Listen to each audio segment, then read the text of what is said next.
Hello, everyone, and welcome for the soft wide coverage of the Daniel Negreanu versus Doug Polk Heads Up Challenge. The players have played 18,924 hands coming into today. We're coming off a huge Daniel Negreanu victory.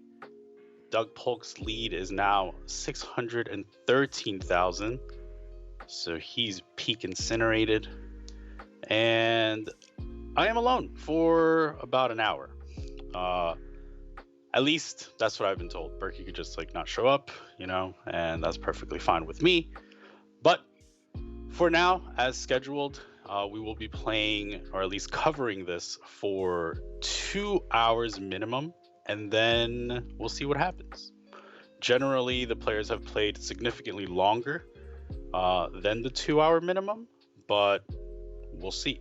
It is not obligatory. 3-bet and then 4-bet and a call on table number 2 on your right hand side. 7-5-3 2 hearts. Daniel starts with a check. Probably gonna see some small betting coming from Doug, like 4,800, 5,000.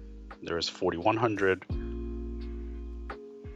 Daniel will have a fair amount of floats here. Some ace highs, backdoor clubs. Club is generally going to increase Daniel's equity. However, all the overpair advantage, at least the queens, kings, and aces, are in favor of Doug, and this is a relatively safe board for those hands. Check, check, jack.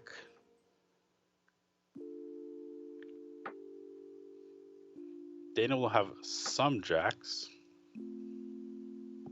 Starts with a check. And ace queen versus ace king, nice hand for Doug. And we're off to the first 4-bet pot.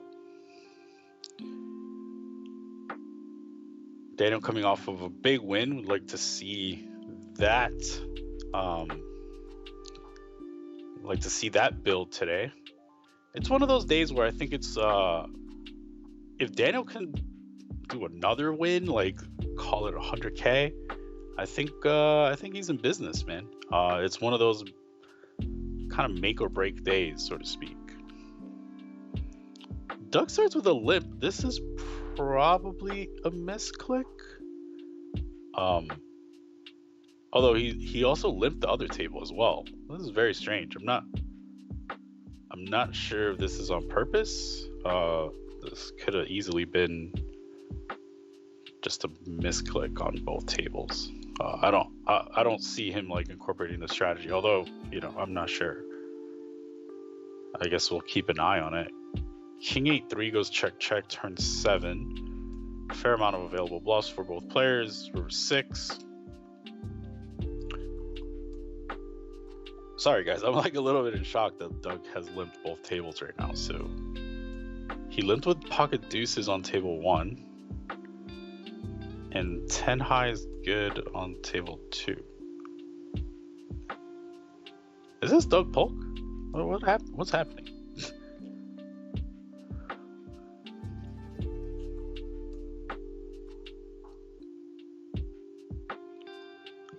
Queen 7-6. Daniel has been usually going mostly 40% on these kind of boards, but I think that's his majority size. We also see a 4-bet pot on table 1 on your left-hand side on the top.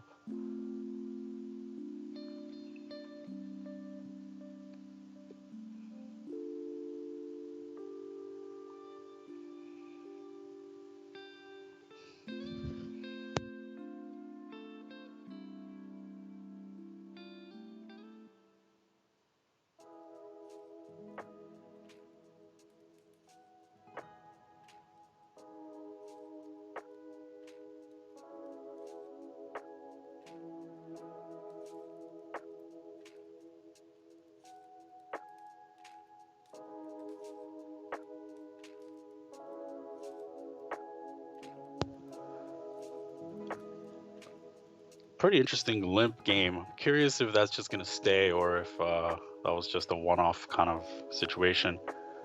Doug goes with the small overbet and gets called. So early good start for Doug. He's up 15K or just about after that hand.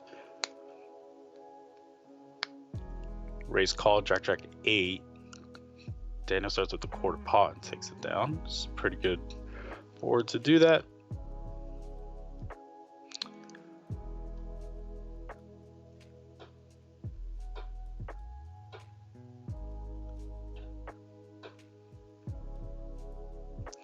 Yeah, some of the chat saying, come on, Daniel. Yeah, I agree, man. This is a big day. This is a big day.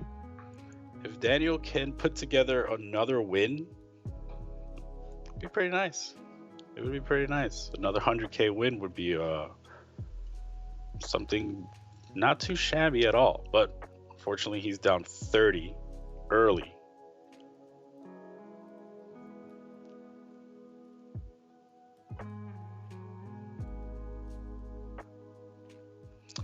Ben asks, as in, what is the breaking point? As in, like, you know, another limp. What is going on? Okay. This is clearly a strategic thing. Like, Doug's not gonna do that twice. Why is he doing this? Could it be related to his lead? Like, he doesn't necessarily.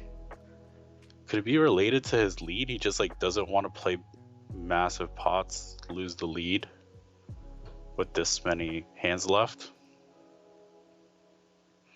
Just keep the pot small. Not sure. I mean, like I've mentioned before, there are side bets going on, right?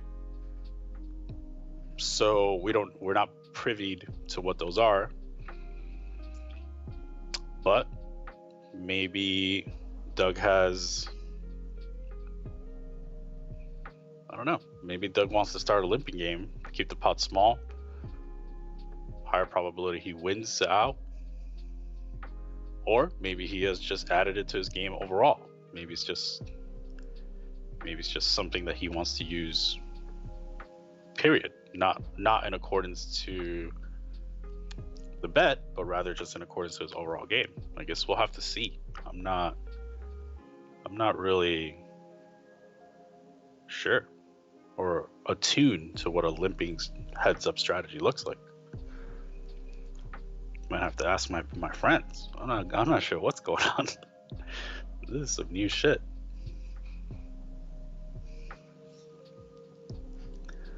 So Doug is limping.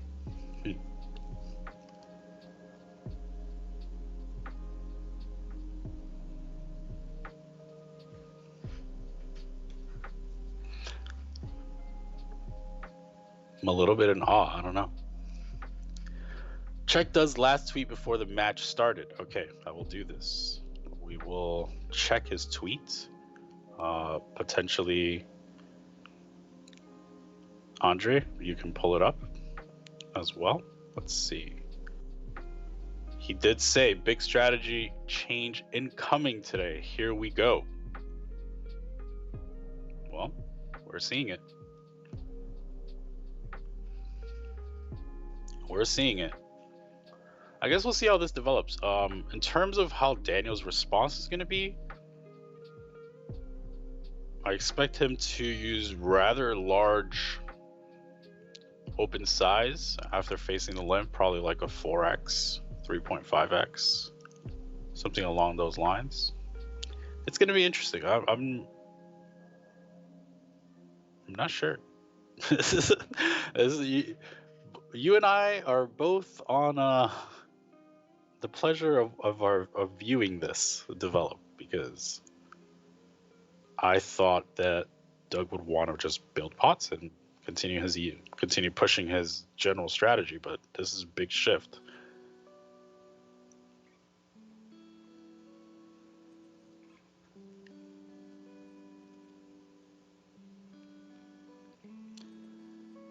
Doug does start with the raise on table 1, gets 3-bet. I guess we have to assume that now, you know, he has a raising range, he has a limping range, and now he has a folding range, right? So we have to assume, since he's divvied up now into 3 different ranges, the raising range has to be slightly stronger, given that Well, I guess it doesn't necessarily have to be, but often I would say it would be leaning slightly stronger by a few percentage points, given that there's another range that is taking a passive action. I could be mistaken about that. I'm just taking a wild guess there. Ryan says, play bigger pause post flop with the edge. Yeah, I mean, I thought that was his overall strategy, but things have changed.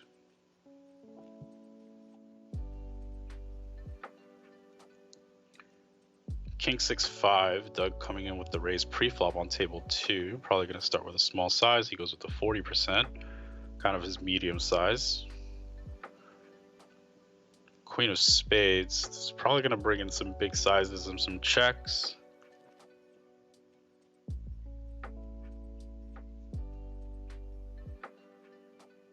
Probably going to see something in the realm of pot, maybe some overbets, I would assume.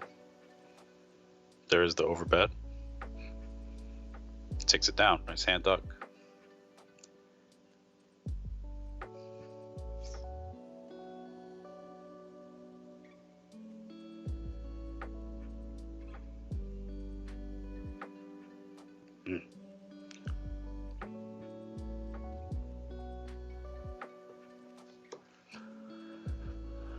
What do you all think?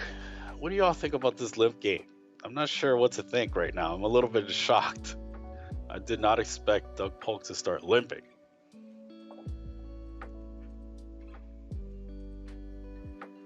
Starts with the limp on table 1. King 5-3, 2 diamonds.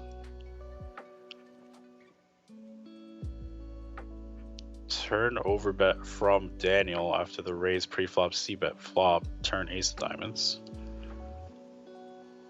Nice. He has a lot of available overbets there, like just like a plethora of diamonds, front door hearts as well, like ace king, ace jack probably being the bottom for value.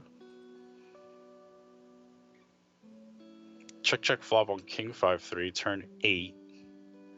3-bet pot on table 2 takes it down.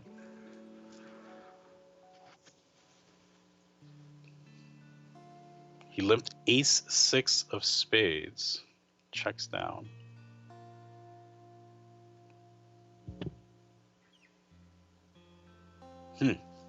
Limps ace 6 of spades. We do expect the limp range to be pretty balanced, right? So it's not like super shocking to see a hand class like that. 4 bets now on table 1.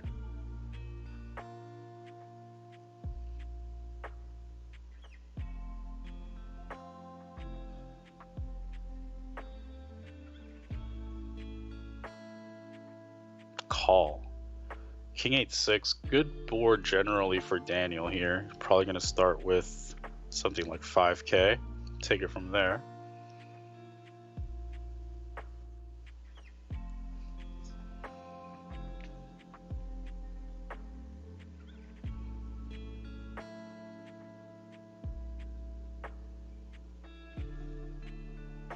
Does start with the 5. Takes it down.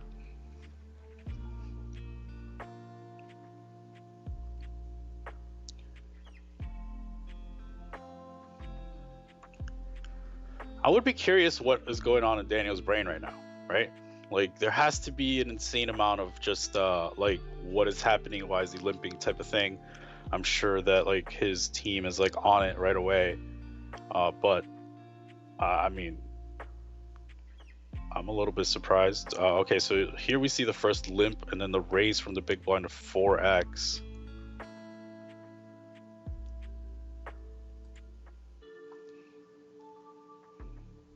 See if we see a limp raise, a limp call, limp fold. This would be kind of telling, like first one.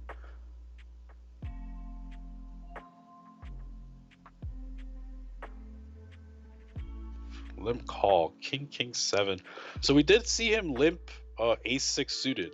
So there is some, you know, he could have hands like king jack off, king 10 off that are limp calling. So it's not like he's void of king x completely.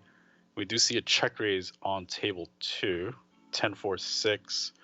Daniel can have hands like 10x's. He can have 8-9. He can have clubs. King of clubs is generally going to continue the betting for Daniel.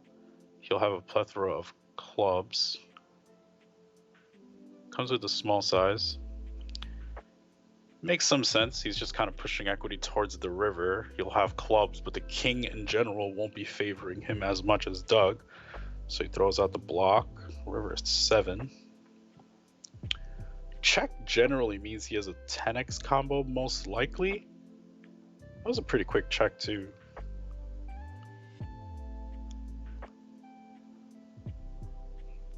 Faces 7,500. Fold. I guess he could also have hands like some missed gut shots. Maybe he rivered a 7, so he just like snap checked and then had to fold. Makes sense. 8-7 hand makes a lot of sense. Double gut shot on the flop.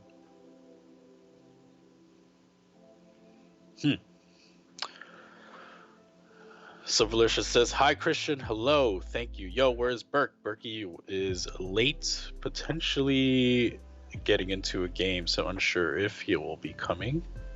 But we'll see. He didn't text me he was gone. He just texted me he needed to go to the gym." Harry said, "If there's a side bet based upon the win itself, he can limp to a win with the edge post flop." Yeah, I'm not sure. I'm not sure if he's limping for that reason or if he's limping for general strategy purposes. I guess we'll have to tune into the Doug Polk post game stream to find out. We can make some assumptions in the meanwhile. I generally feel like it's a combination of both, maybe. Like I think he just probably wants to do some limping in his general strategy, but also like probably has some side action, and playing smaller pots at this stage is probably beneficial. Maybe it's a little bit of both. I'm not sure. I can't say for certain. I am not in his corner.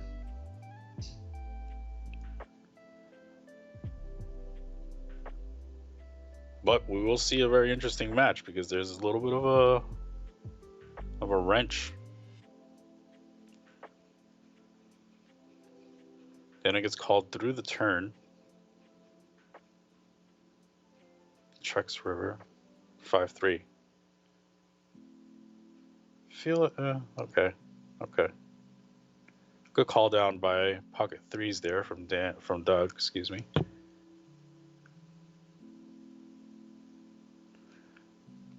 Check raise after the small bet on ace jack gets called. Backdoor clubs does come in. I believe we're probably going to see another bet from Doug after the clubs come in. Most of his hands will just be... Oh, he does start with a check. I would assume, like, I thought a lot of his hands would just, like, be something with a club in it.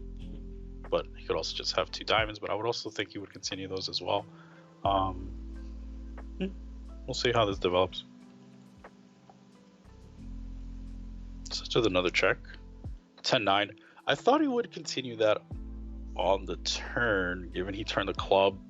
See, I thought a lot of his hands would be something like that. Something like 10-9 with a club, queen 10 with a club, queen 9 with a club, or no, not queen 9, but like king 10. Like any of those kind of hands with the club.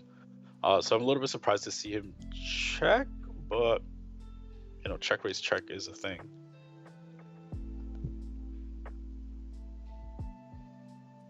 Probably just mixes that hand on the turn. Probably roll the check, and check it is.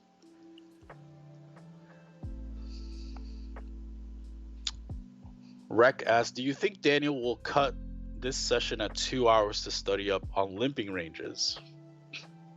That's a good question. Probably, because like this is, I know for certain this is not what he studied, right? So there's no way that he came into this and said, "Oh, I'm gonna," you know, he's prepared for this. So I wouldn't be surprised to see somewhat of a shorter session today. I think it just behooves him to have a shorter session, to be honest. I think it's like, okay, well, Doug's coming in with this new strategy. I'll do what I can to like hold down the fort for 2 hours and then just like say, Okay, I need to work on this because this is a completely like change of pace, right? Like just imagine how many big pots we saw last session, right? Like Daniel won over 300K, so he almost won 400K. So there is a very unlikely chance that we see, 200K swing today because it's just like the pots are just going to play significantly smaller. Um, but we'll see. I mean, now we're seeing 2 3-bet pots. Table 2 is a fold. Table 1 is still going. Call. 10-9 deuce is going to allow a fair amount of equity for both players. Both players have hands like queen jack, king queen. 8-7 suited. Doug starts with a check. You can check hands like ace king. You can check a fair amount of hands. King of spades. Doug still has hands like ace king. However, Daniel will have hands like king queen, king jack that check back sometimes. He won't always bet hands like queen jack on the flop. So I think both players are relatively covered here. The double check from Doug, I think it's a little bit more capping.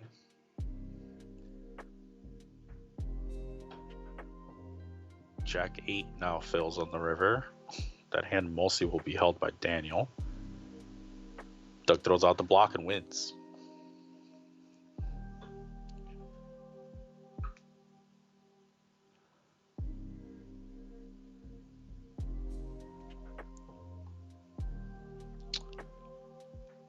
Matt Affleck in the chat, what's up, brother? He says 2 reasons for the limping strategy. Likely, 1, he has a lot of side bets and trying to reduce some variance. 2, Daniel hasn't studied the proper response post-flop limping range. I agree with both those things. My initial take was that I thought that the main reason was for the side bets, right? Like, we're not privy to all the side bets, but I just assume that with roughly 6K hands left, just toning down the variance, or at least like the volatility right now is going to be pretty good for his side bets. And then secondly, I do think that Daniel hasn't necessarily studied this part of the game tree. So both things seem good for Doug, which is another reason why I think this session is going to be short.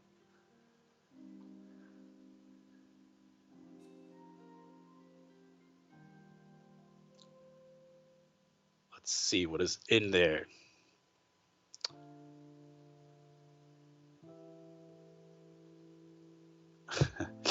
A lot of people with some discussions, they don't like the limp strategy, man.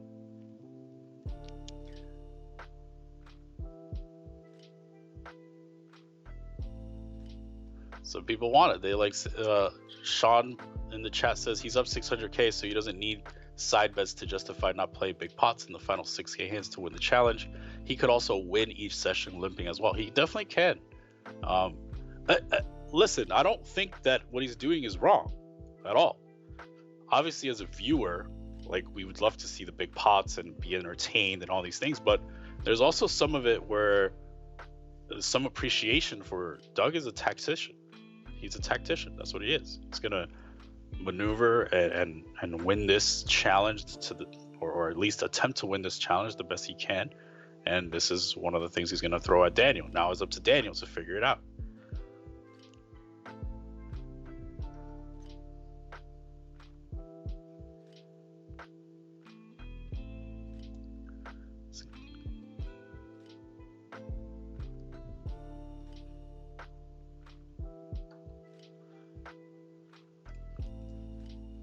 It is a good question.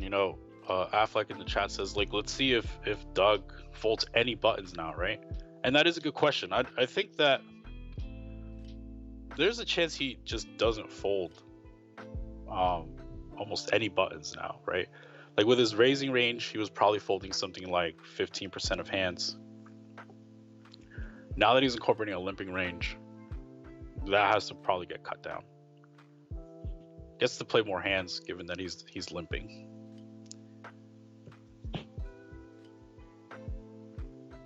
At least for today, also, he probably has to assume that Daniel, I don't know. I'm not sure. because these guys are. I don't know. I assume that Daniel doesn't necessarily like he's not prepared for it, but I'm assuming that before the match started, the players were able to use charts, right? So I assume that Daniel might have a chart somewhere in there that says raise versus limp. I don't know. I'm just going by the fact that they both agreed, especially Doug, definitely pushed to use charts. So I assume that's in there somewhere. So maybe Daniel does know what to raise versus the limp, just because he could just have it. I'm excited for this one, man. I don't know what I'm gonna see. Word on the street is New Poker Out Loud is about to be filmed. That is true. First week of February. It will have two versions. It will be the version of the vloggers. There's Johnny Vibes. There is Marley. There is. Damn it. I feel sad that I'm forgetting his name, but the kid with the baby, I think his name starts with a T. I like his vlogs too. I just forget what his name is. I believe Trevor Savage? Is that his name? Yeah. I like that dude though. Block bet from Daniel on table 1.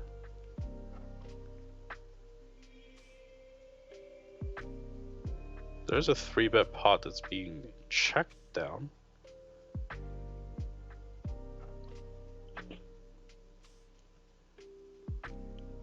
Doug starts with the block and wins it.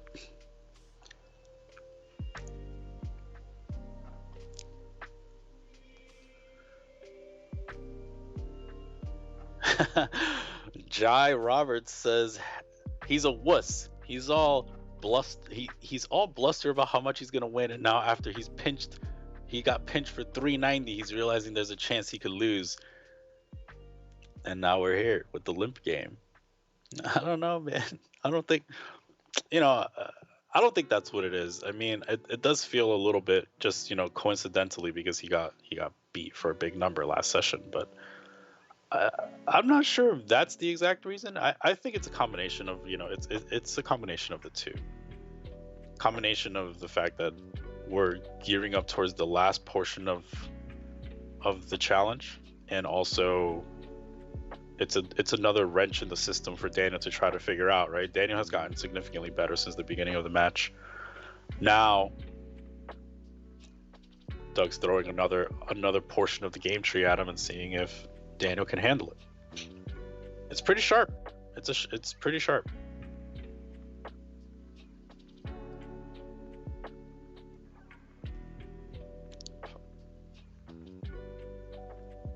Oh. As you see at the bottom right of our screen, we've added a new feature for our friend Bill Perkins specifically.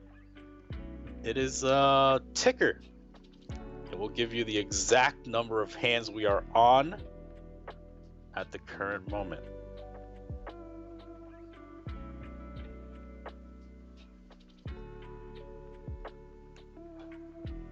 Just about. Don't be super nitpicky, guys, but we are pretty on point.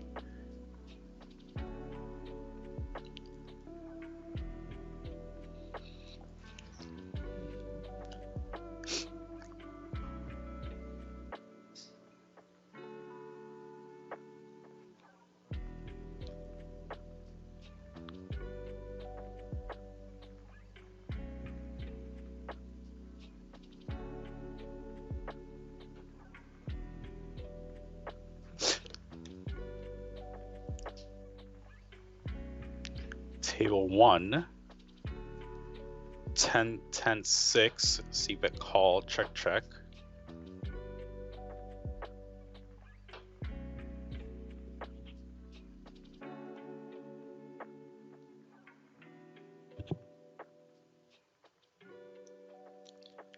And Jai Roberts says Perkins ticker greater than crypto ticker.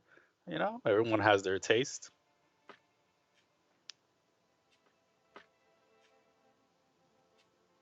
After the check turn, Daniel starts with the 2/3. This is pretty good. I think he could just have like any 6. Probably like ace 4 is good enough. Obviously, he'll still have like pocket pairs that are all going to be betting river.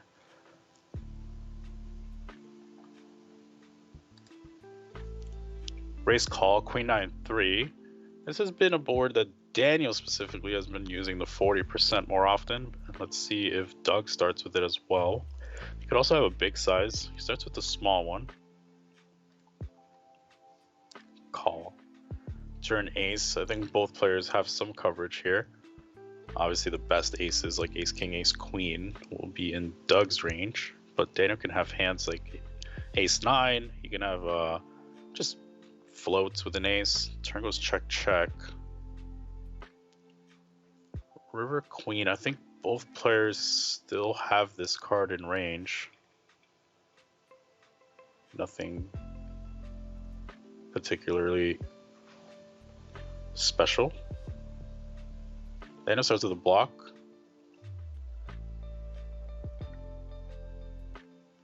Seems good. I think he definitely needs to have queen X in this range for him to withhold some raises.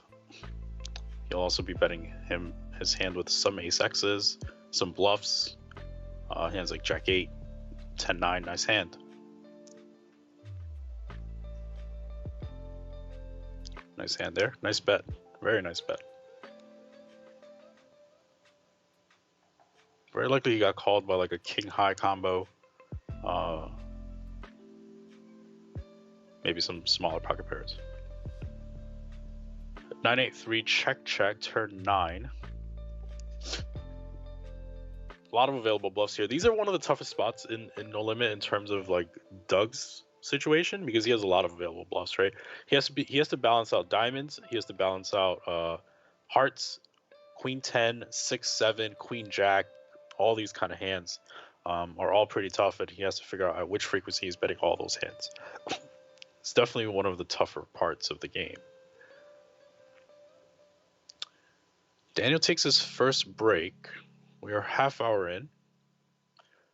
Feels like an earlier break than usual. He usually takes the break at an hour, but I'm not surprised, given that there's some new strategies being thrown at him. Not surprising. What do you all think? You think this ends at 2 hours? Brian in the chat says Dnegs is furiously looking for an upswing course on limping. I'll tell you what, man. I'm not, you know. I'm sure on this break he's definitely asking himself, like, what do I do versus these limps?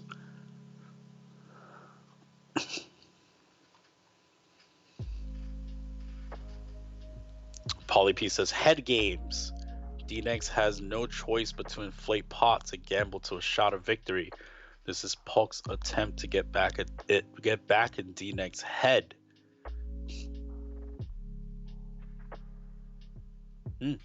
I don't know. You know, I'm sure that's a piece of it as well. James says Daniel has to take confidence from Doug reducing variance and recognizing a new strategy is required to counter Daniel's improving strategy. Daniel definitely has improved. Jai says it's going to be a short day, Chin. It might be. It might just be. I mean, I wouldn't be surprised.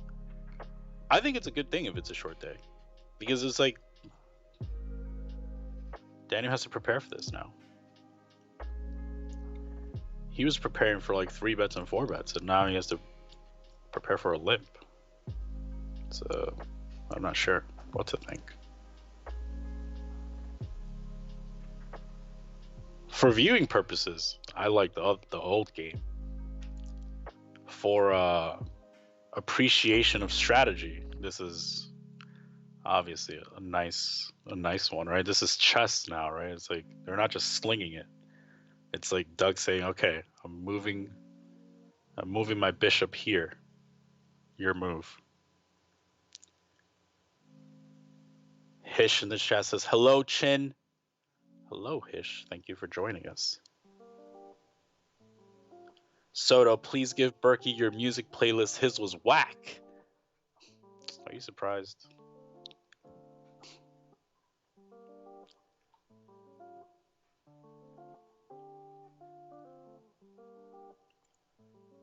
Following the left table, single raise pot, king 10-4. Daniel starts with the 40.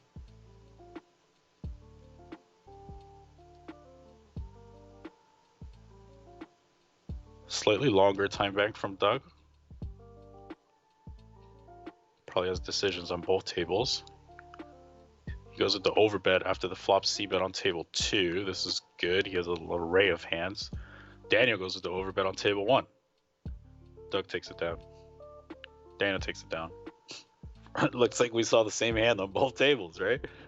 Both players played the exact same strategy. It's pretty sick. How both players play the exact same strategy on both tables? It's pretty interesting. Maybe they just run aces into kings for the next 6K hands and Daniel wins. Oh, did I lose a connection?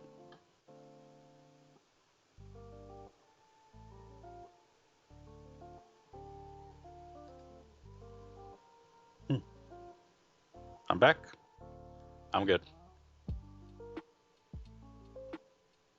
After the limp, Doug goes with the min bet, wins it.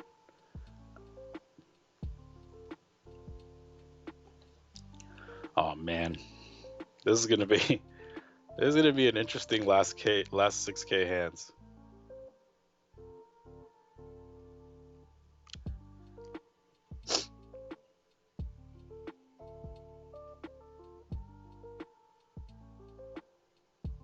Doug limps. Jack, jack, deuce. Doug raises on table 1. 3-bet. I am curious if I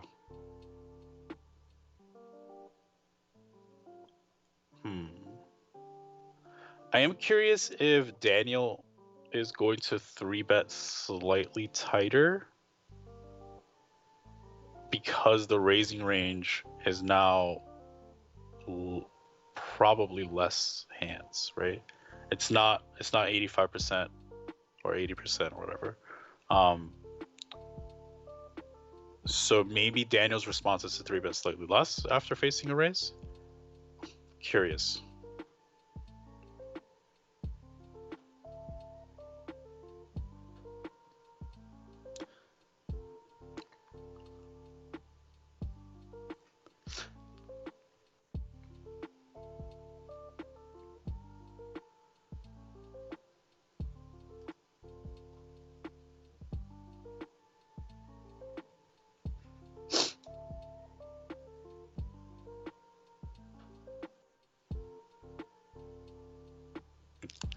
My message box is like, why is he limping? What is going on? I don't know, man. I'm watching the show too. I'm watching the show too. I'm curious as much as you all are. What is the construction of these limps? How does Daniel respond? Does he raise more? Does he raise less? What about the raising range? What hands are those? Daniel goes with the 40%, gets called jack of clubs. Check, check. One liner to the ace. That's definitely good for Daniel.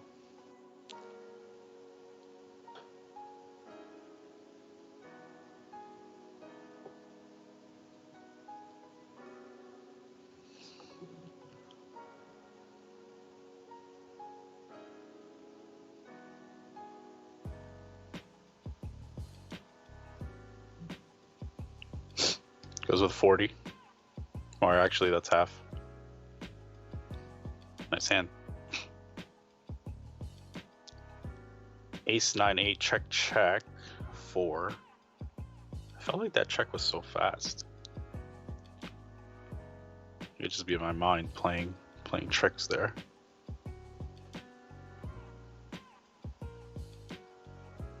double delay.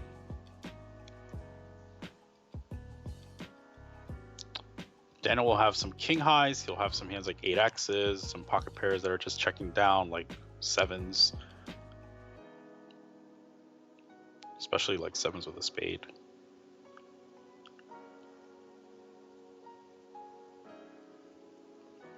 Goes with half pot on the river.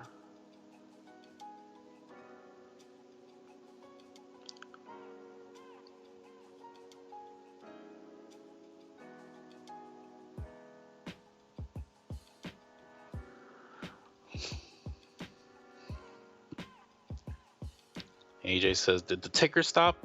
Listen, don't talk shit about our ticker. We're working on it, all right? It's the first time. It's a prototype.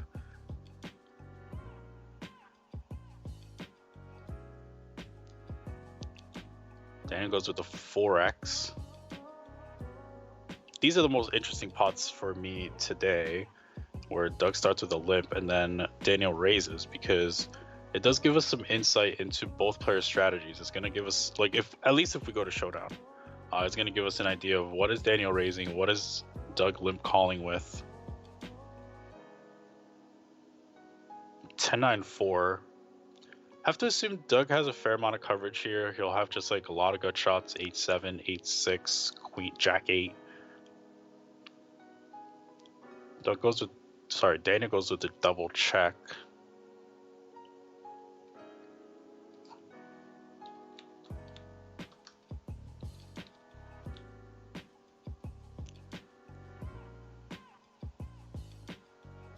Daniel can now pretty much, well, he goes again with another check. I was going to say he could value bet probably down to like his best 9.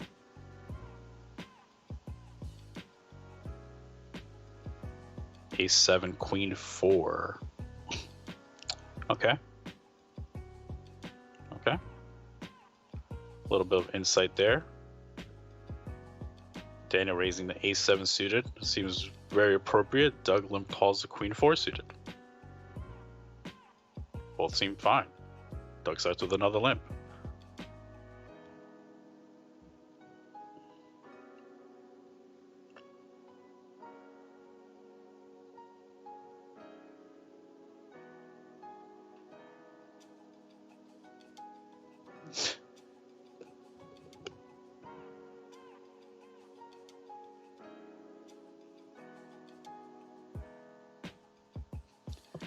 Let's see. Music is relaxing and chill. It is chill. It's a chill day. I saw it was snowing in Vegas today. It's just kind of like it's a Monday. We're all chilling right now. AJ, our ticker's back up. Don't talk shit.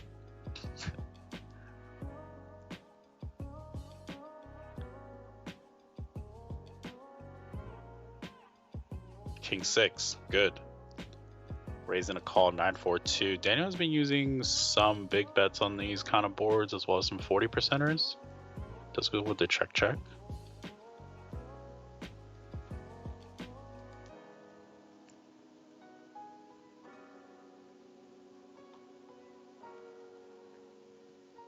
Raise from Doug. Jack 10-5. It's probably going to be pretty good for Doug, especially if he's incorporating a limp range. These boards are going to hit him slightly stronger.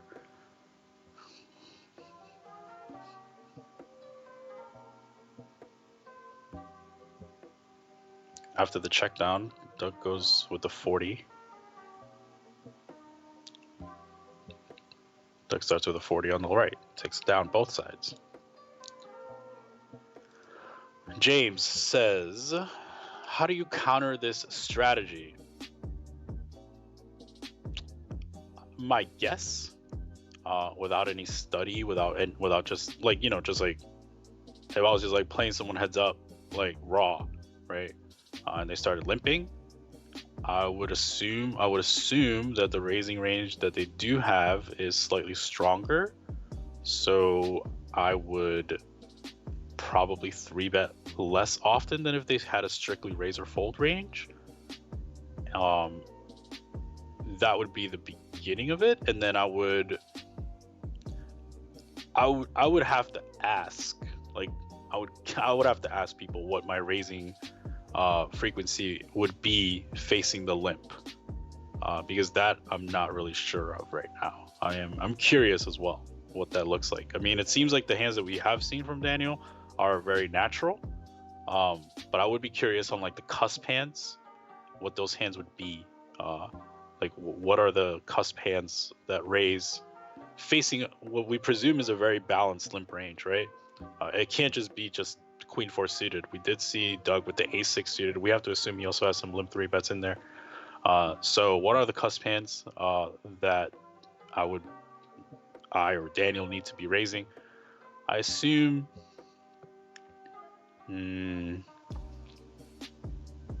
I assume the bottom. I'm not sure. I don't want to say exact hand, but I would assume like queen 8 suited is in there. In terms of like that cusp of hands that we might want to be raising.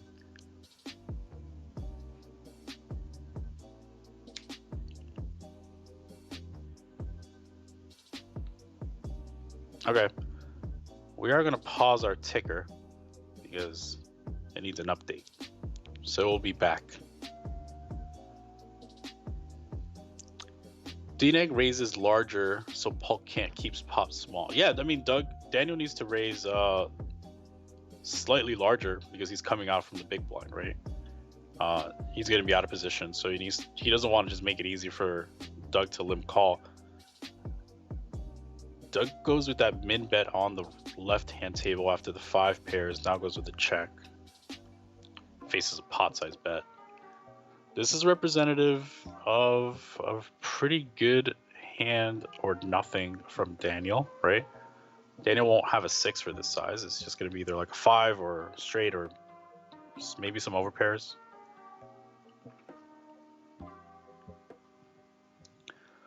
We see almost an identical hand on the right-hand table as Daniel goes with the min bet on the 5.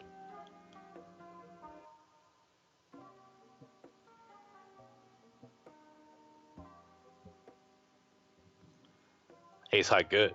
Ace high good.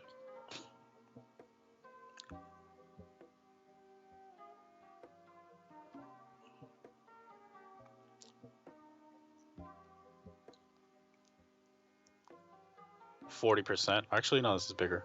Excuse me. This is like closer to 75, 60, 66%. On the left, call 8. 3 bets on the right wins. 8 of hearts, pretty interesting card. Check, check.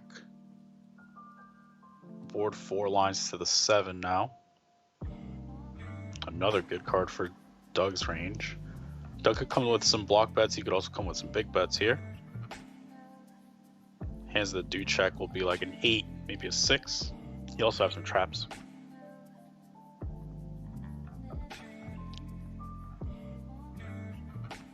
Yep, naked 9 also checks. That's a nice hand. Definitely needs to have both, right? Like if you always check with the 9 and not have like the traps, then it's just like makes it easier for you to play against. Also, you're gonna be facing some bluffs. Doug starts with the limp on the left.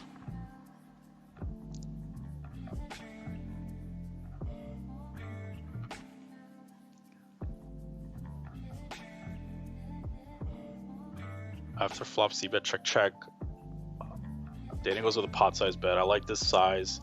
He could value bet down to like king 10, maybe king 9, and then have an array of bluffs. Nice hand from Doug.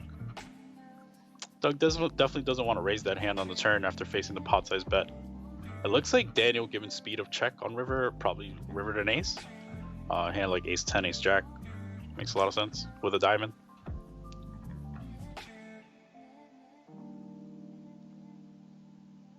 Doug starts with a limp, jack 3-3.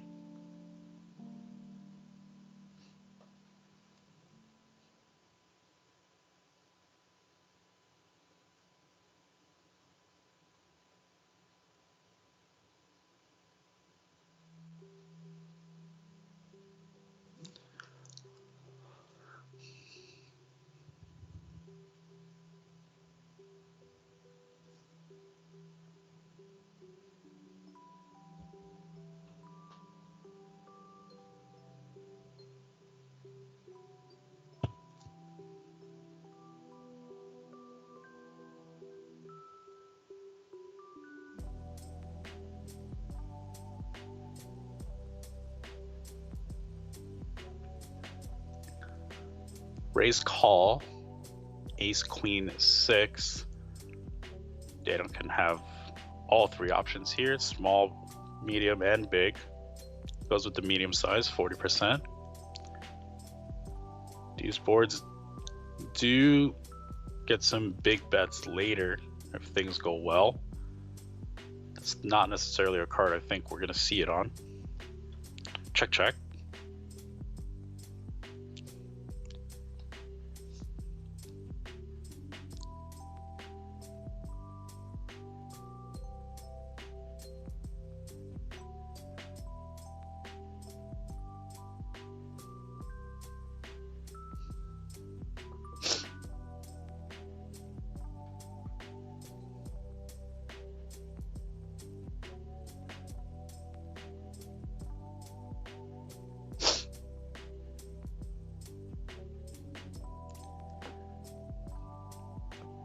Lots of messages in my text message today. Like, is Doug being a bitch? Like, I don't know. I think he's doing what he needs to do, maybe.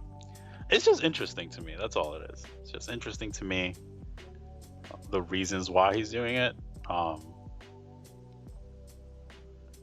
It just has to be reasons for it has to be betting reasons, side bet reasons for sure. 3 bet.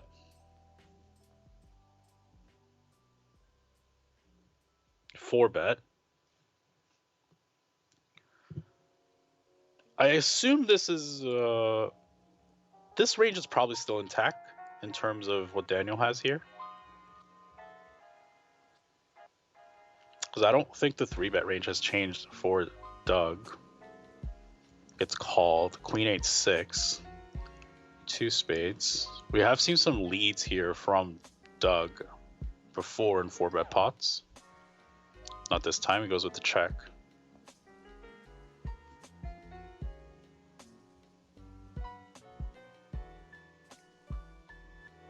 Daniel probably going to start with the small size. There it is.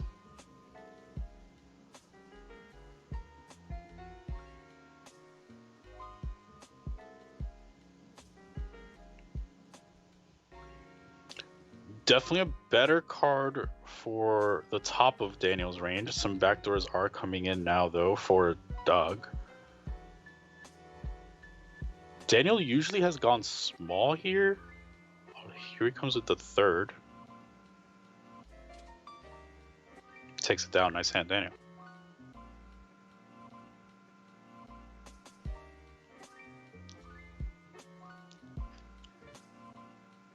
Daniel used to proclaim to have invented the small ball strategy. He should be in his elements, even if it is heads up. Yeah, I don't know.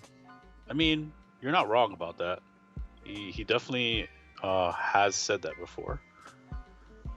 Raise 3 bet from Daniel, ace jack 9. We have seen the big bet in these situations be used before. Not this time. He goes with the small bet, quarter.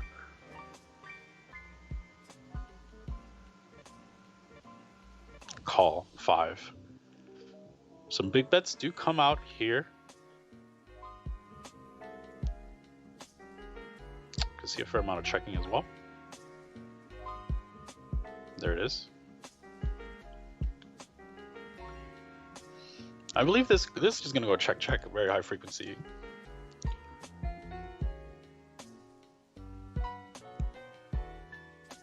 Daniel can come with probably like some 75%ers here. Comes with another check. This is fine.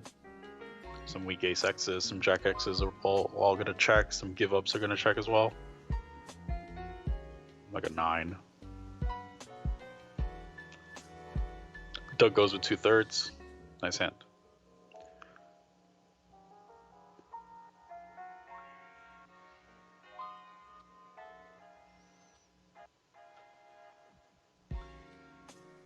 Session number 32. These two people have played 32 sessions. Doug starts with the limp, king 7-4.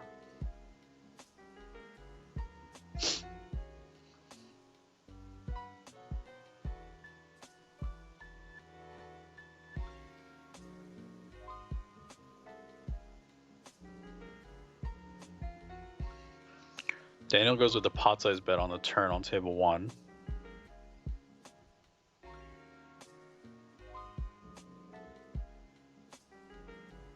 Gets called through the turn. This could be, yeah, I was gonna say like 7-9. That was like literally the hand exact I was gonna say. Like 7-9 is like the exact hand that calls through the turn, given that action.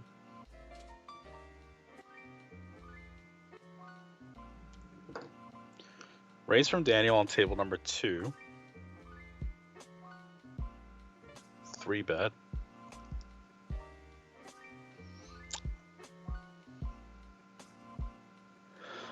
So yeah, I mean, Daniel definitely did proclaim to be the head, like the, not heads up, proclaimed to be like the small ball kind of champion or whatever. But I think that's like more of like his tournament style. I don't necessarily think it's too much of his like heads up or like cash game style.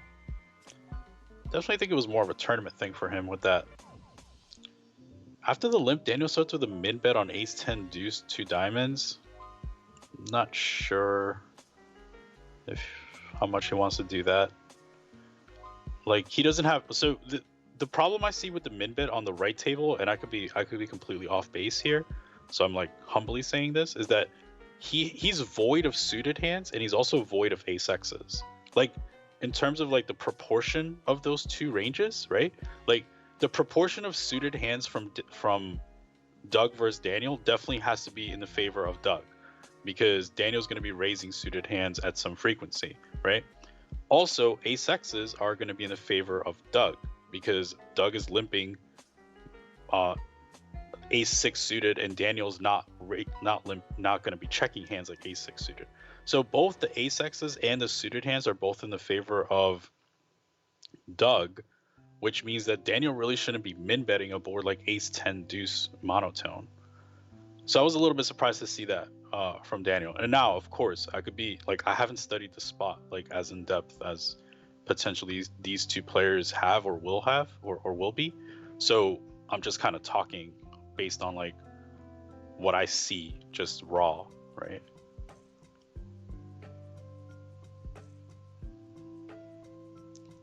Doug starts with a raise on table number 1. Call. 9-6-5, 2 diamonds, check. This is probably a 40%er or check from Doug. Comes with a 66, seems fair.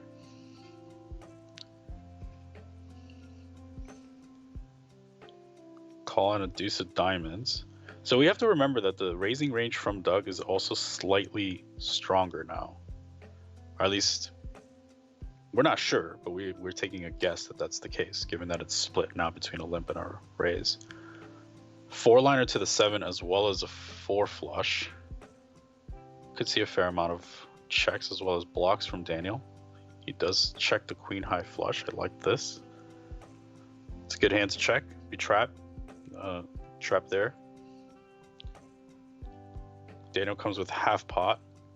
It's called.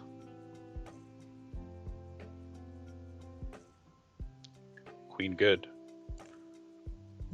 Queen with a spade. Arguable there if he wants to bet or not.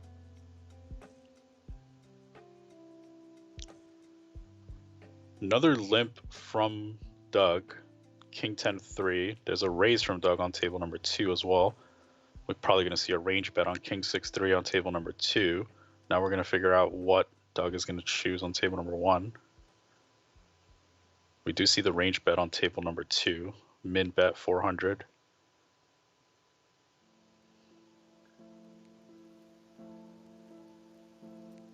Goes with the half pot min bet on table number 1 as well.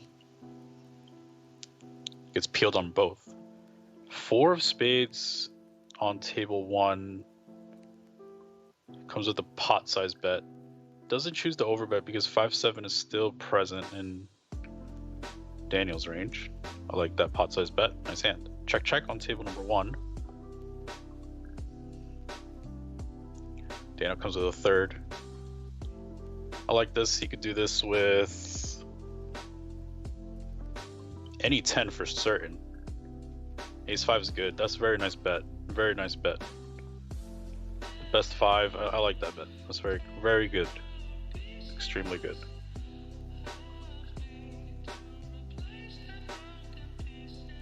Match is close. Not surprising with the amount of like small pots we're gonna see. We're not.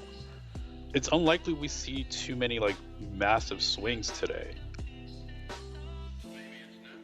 We are approaching the 1 hour mark. The players are set to play 2 hours today, so 7:30 p.m. Eastern time would be the decision point if the players want to enter overtime or not. Another limp pot on the left table. Doug starts with the min bet 400. 643 on the right. Daniel started with a raise. He comes with the 40%. He's been using these kind of sizings on these not amazing boards for his range, but still wants to bet with some hands. Gets called. Not a great turn. Probably going to see some min betting from Doug at some frequency. There it is.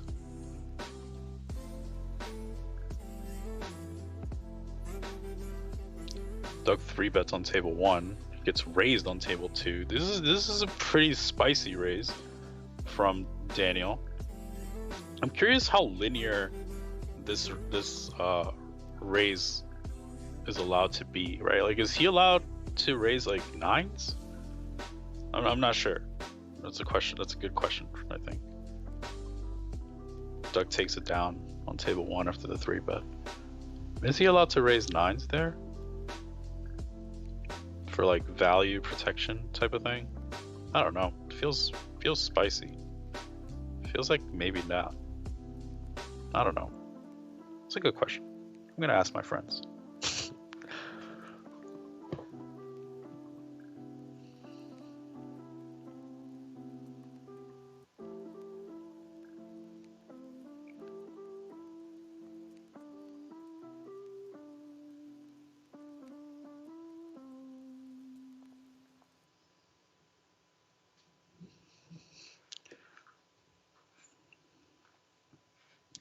Raise from Doug, 9-9 queen.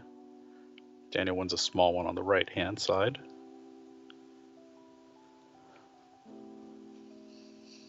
Starts with the small bet, takes it down. The raise pots from Doug are very concerning now if I was Daniel, right? Because I'm not necessarily sure what that range consists of, and it's a little bit tricky in how do we proceed. Just from like raw thoughts, I think we just have to assume that range is slightly stronger. Limp on the left, 983.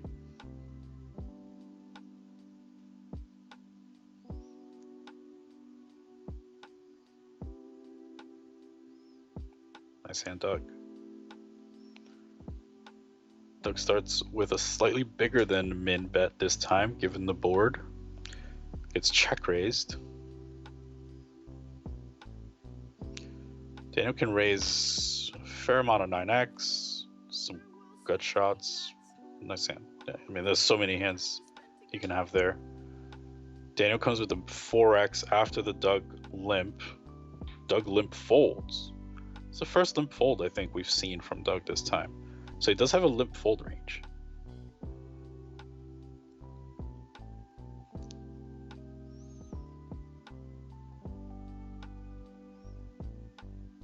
Doug raises now on the right hand side. Ace 6 deuce.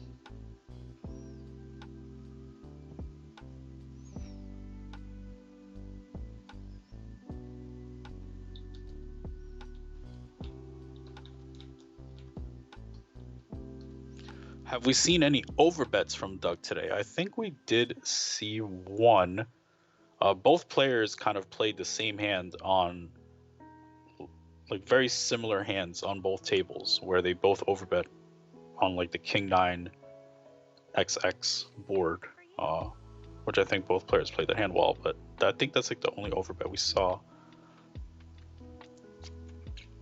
Doug limps on the left, King queen, queen. He raises on the right side, 8-7-5. I think we're going to see the fair high frequency check from Doug on the right side with some like 66. Okay, so he uses the 66 on these kind of boards. I think that's fine.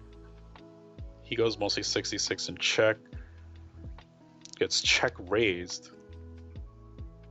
Daniel can have a fair amount of hands here, like 9x of hearts. He could also have, 8-7, 7-5, 8-5. There's a lot of hands he can have there. 9 of hearts X, 6 of hearts X.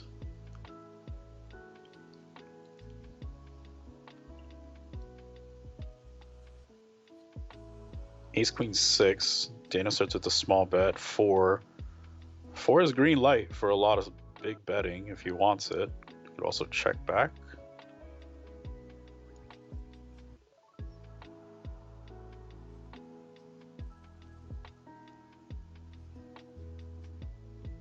Doug starts with another check. Mostly going to be showdown driven hands. King high with a 4 is good. Oh, not good. Excuse me. Daniel wins with a river 7. Doug had so many good cards in his hand. I thought he won.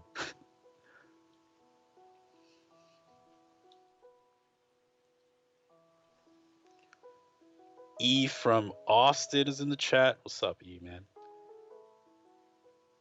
I'm gonna call E Big Chillin'. He's super chill.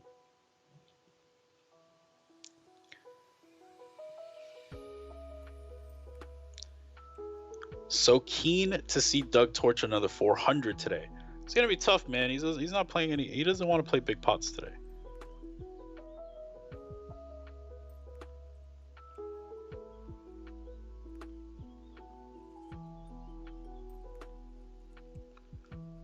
Doesn't necessarily want to play big ones, but we'll see.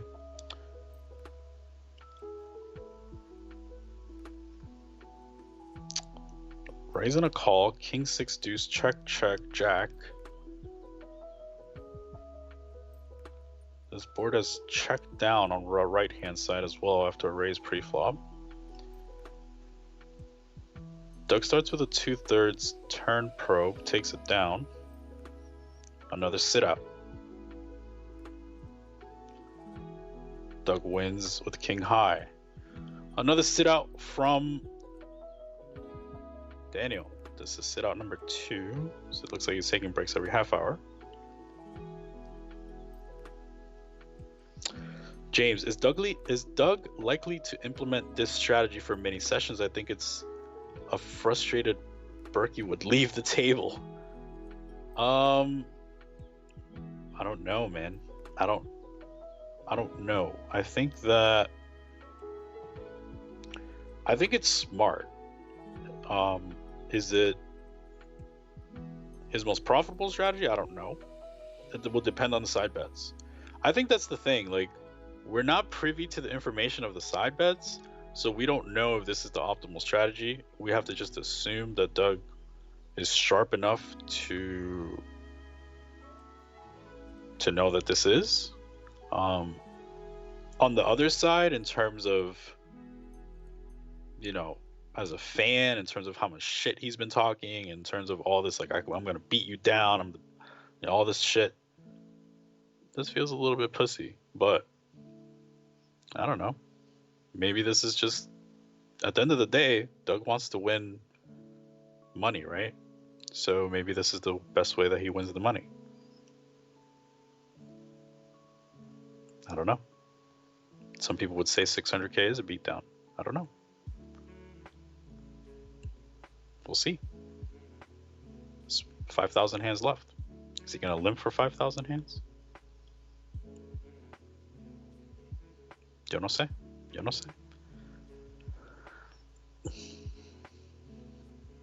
3 bets on table 1.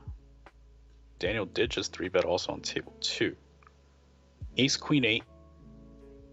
Generally a very dynamic board for both players. A lot of available equity. Hands like King Jack, King 10, Queen 10, Jack 10, 10 9, all available. Daniel starts with a quick check.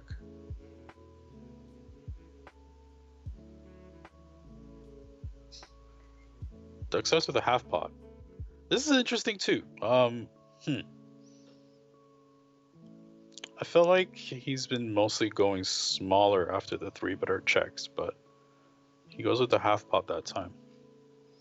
Some new stuff, like slightly like little tweaks. I think I'm seeing.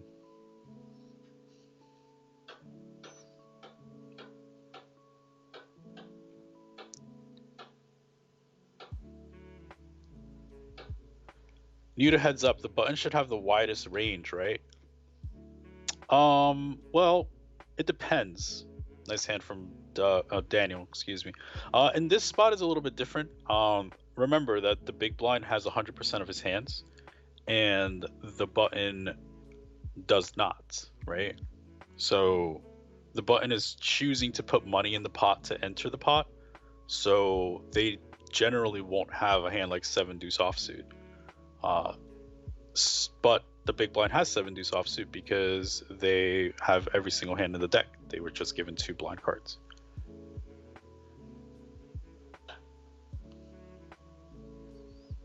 Christian, are you the guy who accurately describes the abyss that gamblers find themselves in when running bad? That is not me. That is DGAF. He has a podcast called Sessions. It's a very nice podcast. I've listened to a couple of those episodes. So if you want to check him out, I believe it's DJAF. He has a podcast called Sessions. I believe they just started a new season, if I'm not mistaken. I think I was told that recently. He's a cool dude. I played with him one time, 2550 Aria. He was I don't know. I wish I knew more about him at the time when I played against him. It would have been fun to know if he was like in one of those abyss spots, or if he was taking a shot. I mean, I didn't know. All I knew about him at the time was that he used to play high stakes in LA and the San Diego area. 4-bet, table number 2 from Doug. All of it. Wow, pocket threes. Oh, that's a 3. Well, that's gonna do it. 1. Hello, how you doing? How you doing? Little 3 ball.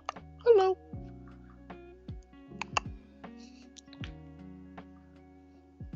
Well, that's nice. Where's Berkey? Berkey is somewhere between working out in the snow in Las Vegas and potentially got invited to a game with the person with I don't know. I don't know. I can't say. I don't think I can say. He got invited to a game.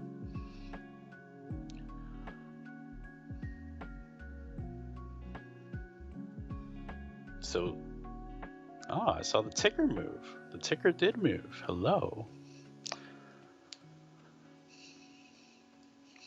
4x. Doug is tanking down. He does come with the limp 3-bet. I told you guys it was in there. He's too good to just have a very face-up strategy. The limp 3-bet is in effect, gets called.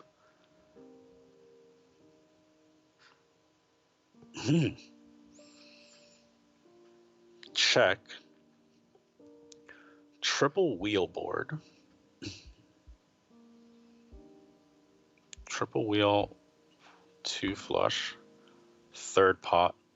Seems good.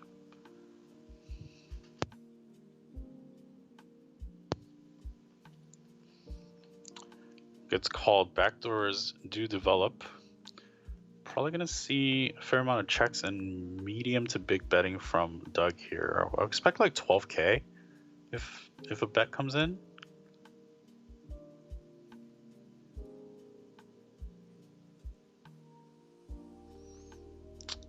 Check.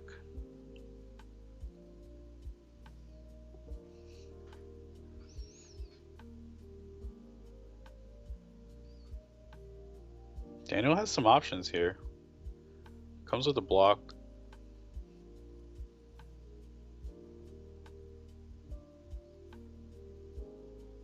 I like this. He can have his full range here, honestly. Nice hand. He could have 5-6, he can have ace-5, he can have spades, he can have like queen X with like a spade. Like, nice hand. Will Berkey have to work Friday now because he no-showed today? You can. I'll write him up. I'll write him up right now. You can say it, Chin. Who is Berkey playing with? We won't tell. I don't know. I don't want to. I don't know if I'm allowed to say. That's the problem. Like, it's, you know, it's one of those private games that, like, you know, people show up to, and we'll see. So Daniel has gone for the pot-sized turn bet. Good hand. Daniel up 40K. Daniel up 40K. Nice. Can't complain, right? Like, if he leaves this session up 40,000, I think he would be very happy because he saw a new strategy from Doug. He, you know, he's playing on the fly. We have to assume Doug came very prepared for this. And, you know, he got it in with threes and flopped a set. You know, nice hand. Like, he probably rolled. He had to roll like a low frequency 3-bet with the threes, and then said, "All right, let's dance."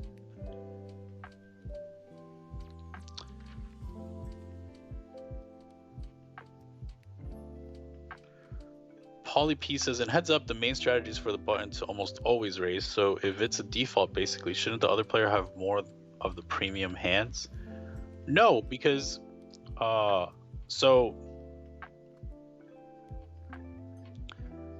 no, because remember, the person in the big blind, if they have premium hands, they're going to raise themselves. So, and also, Doug's not going to be only limping the bad hands. He's going to limp some good hands as well. You saw him limp 3-bet.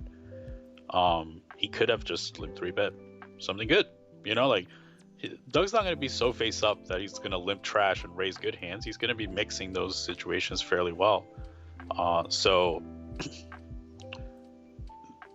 because the person that put the chips in the pot first decided to put chips in the pot, that person's range, if the action goes limp check, the person that limped has the stronger range because they chose to put money in the pot, and they could still have the good hands. The person that has 100% of the deck and then chose to check now has deleted the top portion of the deck from their range because they chose to just check rather than raise out of the big blind, right? So the person that chose to limp has the stronger range.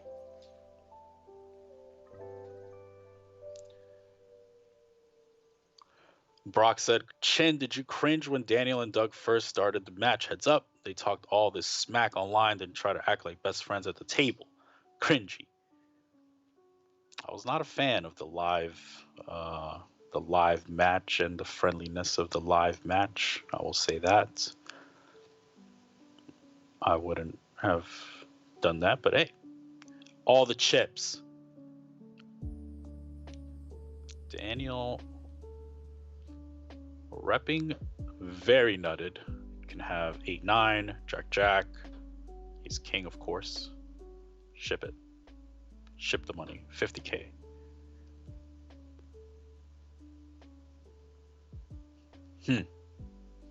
Daniel up 50K. It's good. It's not bad. Can't complain. 55K, rather.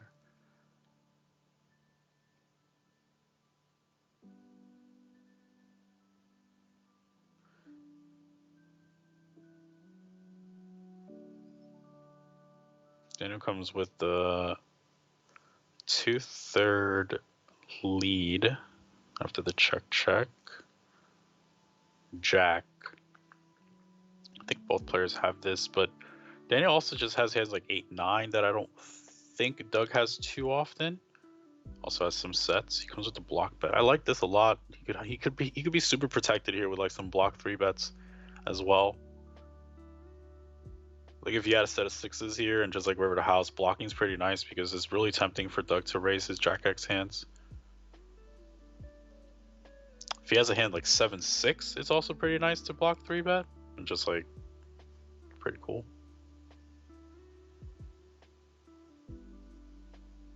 Doesn't happen this time, but nice hand, Daniel. 3-bet pot on the on the left-hand side. Doug starts with a check. Daniel comes with roughly 35%. Gets called 9. Jack 10 does fill. He also has a fair amount of Queen X's that can check back. 3 of hearts. I think both players have this card.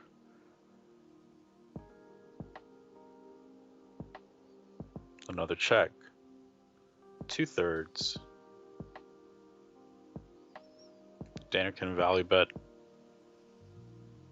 almost any queen with a heart for sure. Nice hand.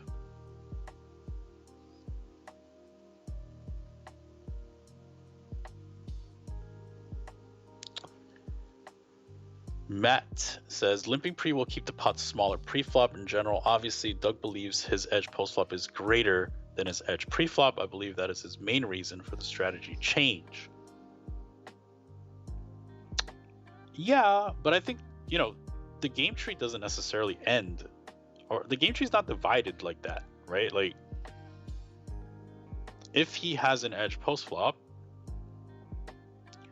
and he believes that to be like very true, then building bigger pots for those post-flop situations is also a thing, right?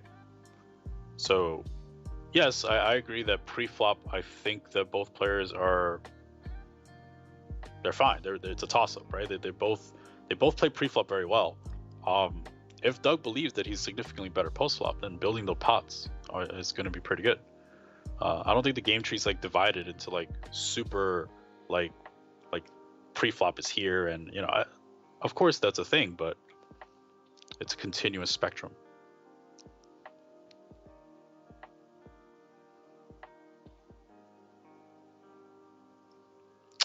I missed this action on the right while I was talking about the spectrum of stuff in poker. Let's see how this plays out. Maybe I'll get a replay. Seems as if it went I'm not sure. I don't want to speculate. 10K and a call. That's a wheel. Nice hand. Maybe get a replay of that one.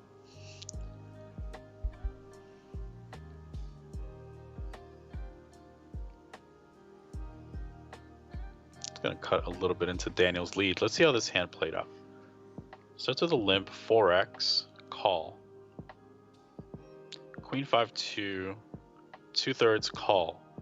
3 of diamonds, not great card. Check, call, good. Good card for Daniel. Okay, Daniel probably had a queen. All right, seems good. Seems good by both. So this went, and it looks like we have a guest.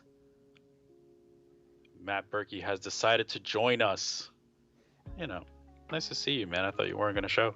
Thanks, man. Workout ran a little longer than expected. They upped the weights on me this week. We're in that building phase. I walked in on what you were saying about pre-flop versus post-flop play, and Doug's edge / what limping is going to do or whatever.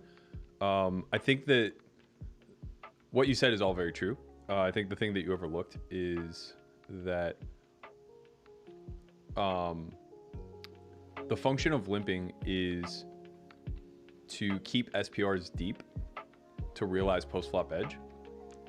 However, since SPRs will be deeper at 100 big blinds than they otherwise would be in raised pots, what's ultimately going to happen is Doug's win rate is going to go down per 100. So his BB per 100 is going to go down, but the volatility that he suffers will also decrease with it, I think. So he's scared. I think, say what you want. I think it's a really smart decision with only 6,000 hands left to play. No, I'm not saying it's not smart. I'm just saying don't talk shit. Well, this is the thing that I don't really comprehend is maybe part of it is just that he might not think that his win rate suffers that much. So like maybe he thinks he's only giving up like a half a blind per 100, and that's a small sacrifice to sure up a 6, maybe 7-figure win.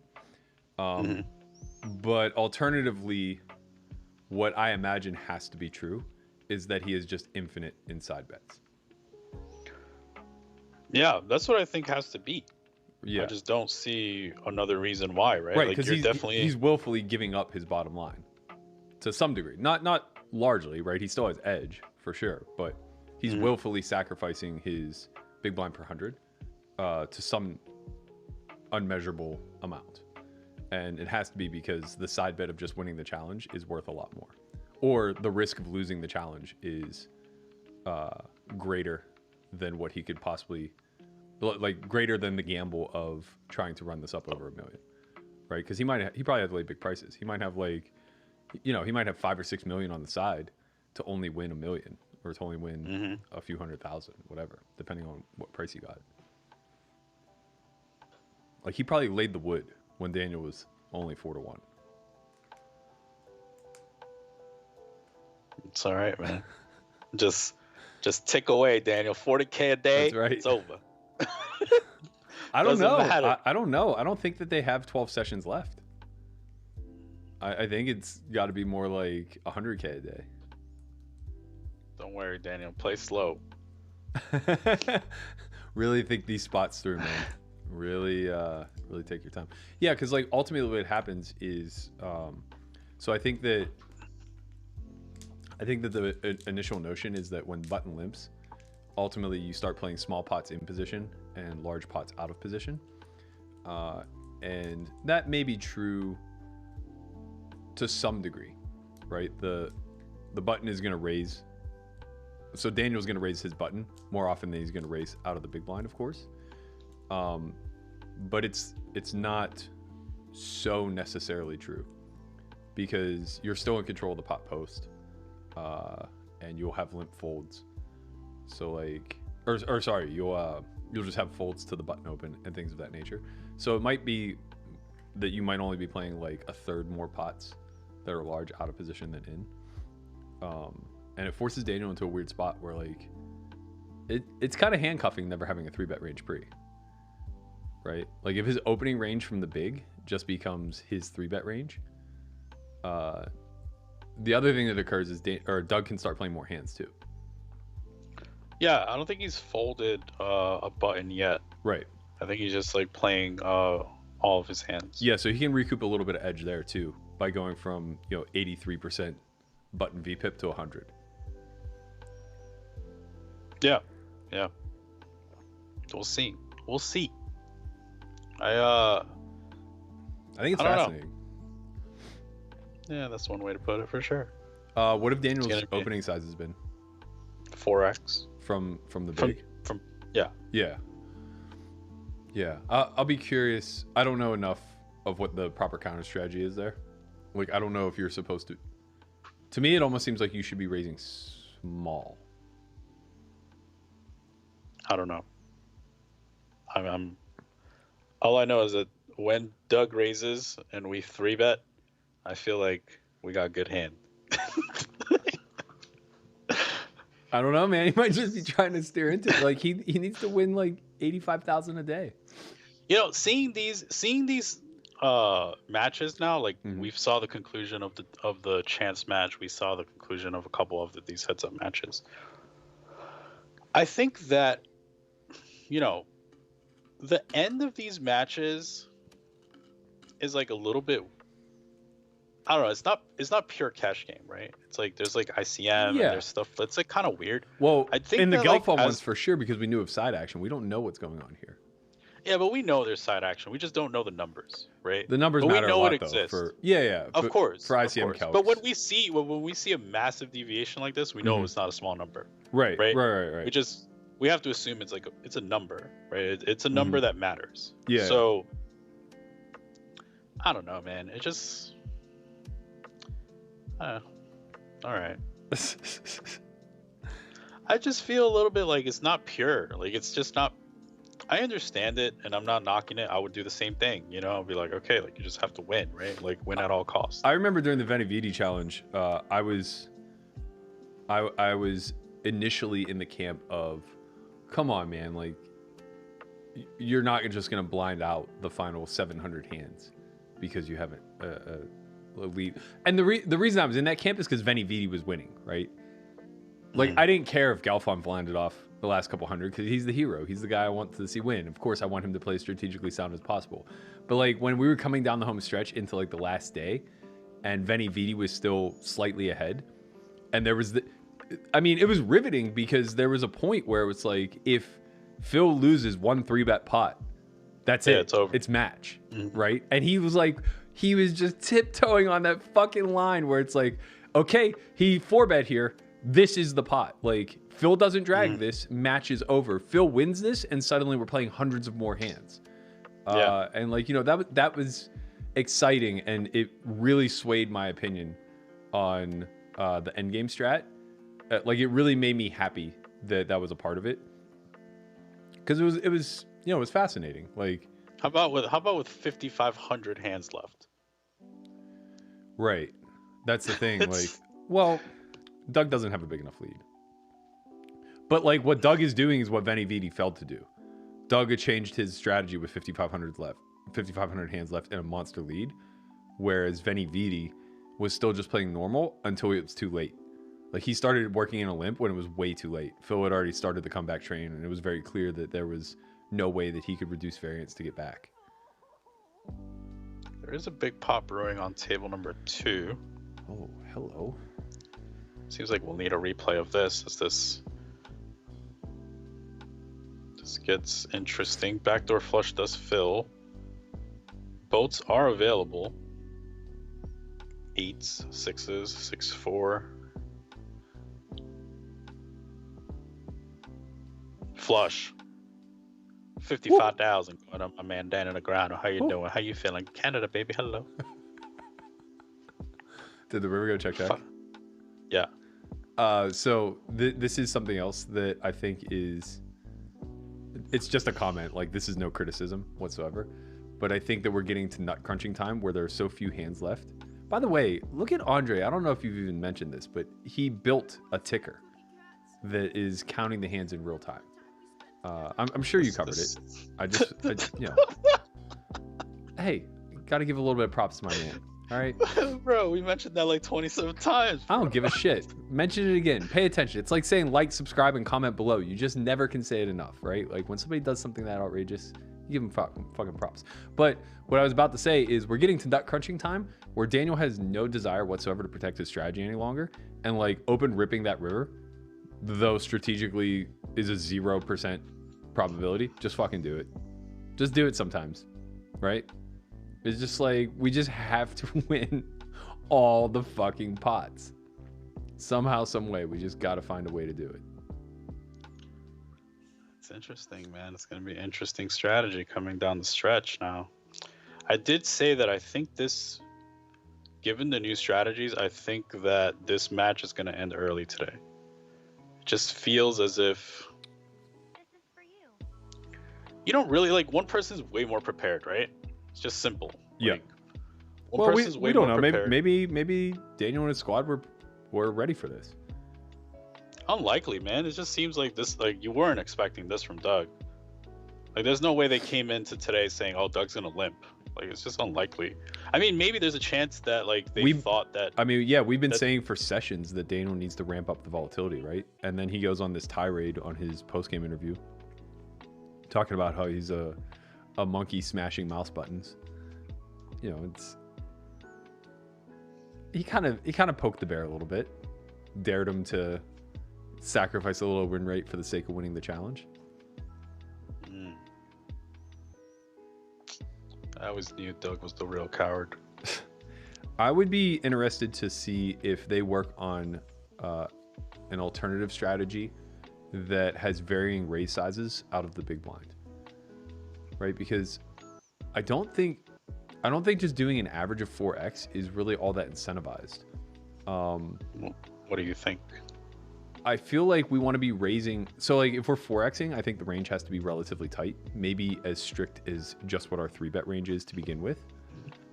And I could be off on that. Obviously, I haven't studied these spots, but I bet it's pretty close, right?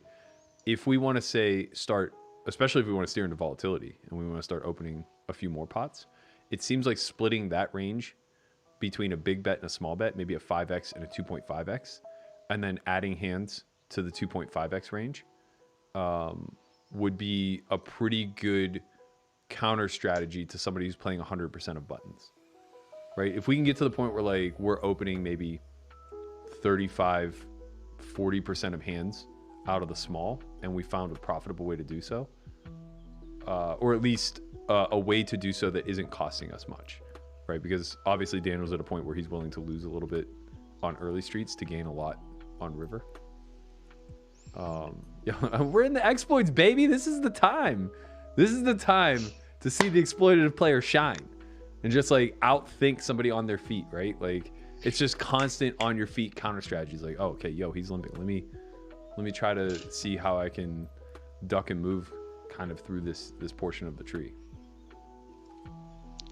I don't know. This is confusing stuff, man. It's just like what's happening right now.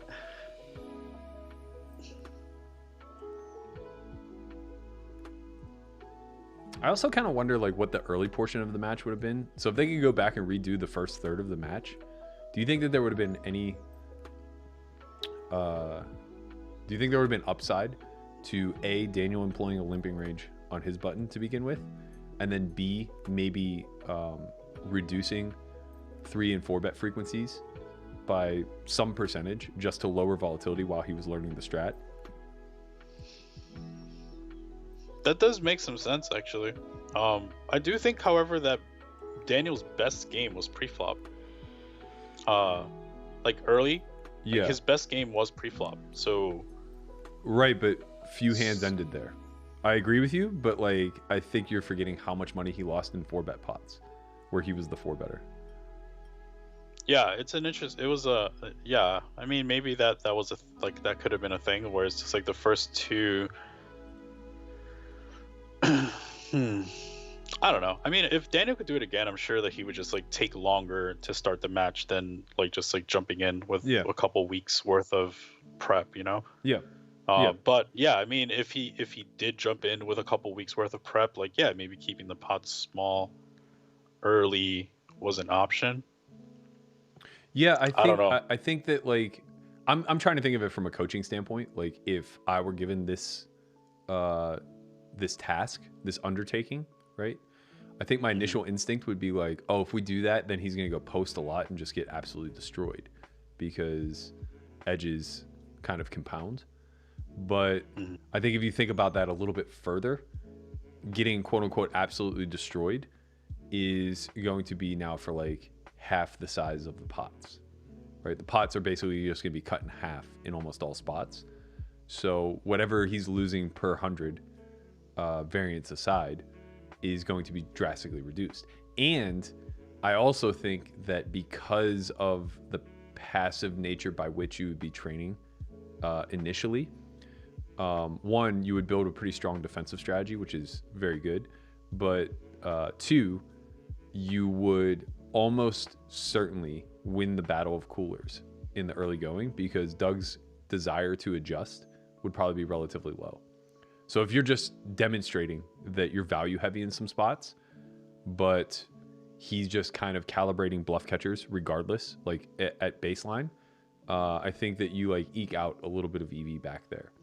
And maybe it just breaks even because of the overfolds and shit like that. But that's just going to you're going to do that anyway, right? So it's about like figuring out ways to compensate for your holds rather than trying to train into, playing bulletproof, which obviously is going to be pretty impossible in such a short period of time. It's a good point. Let's see. Did I hear earlier that the new software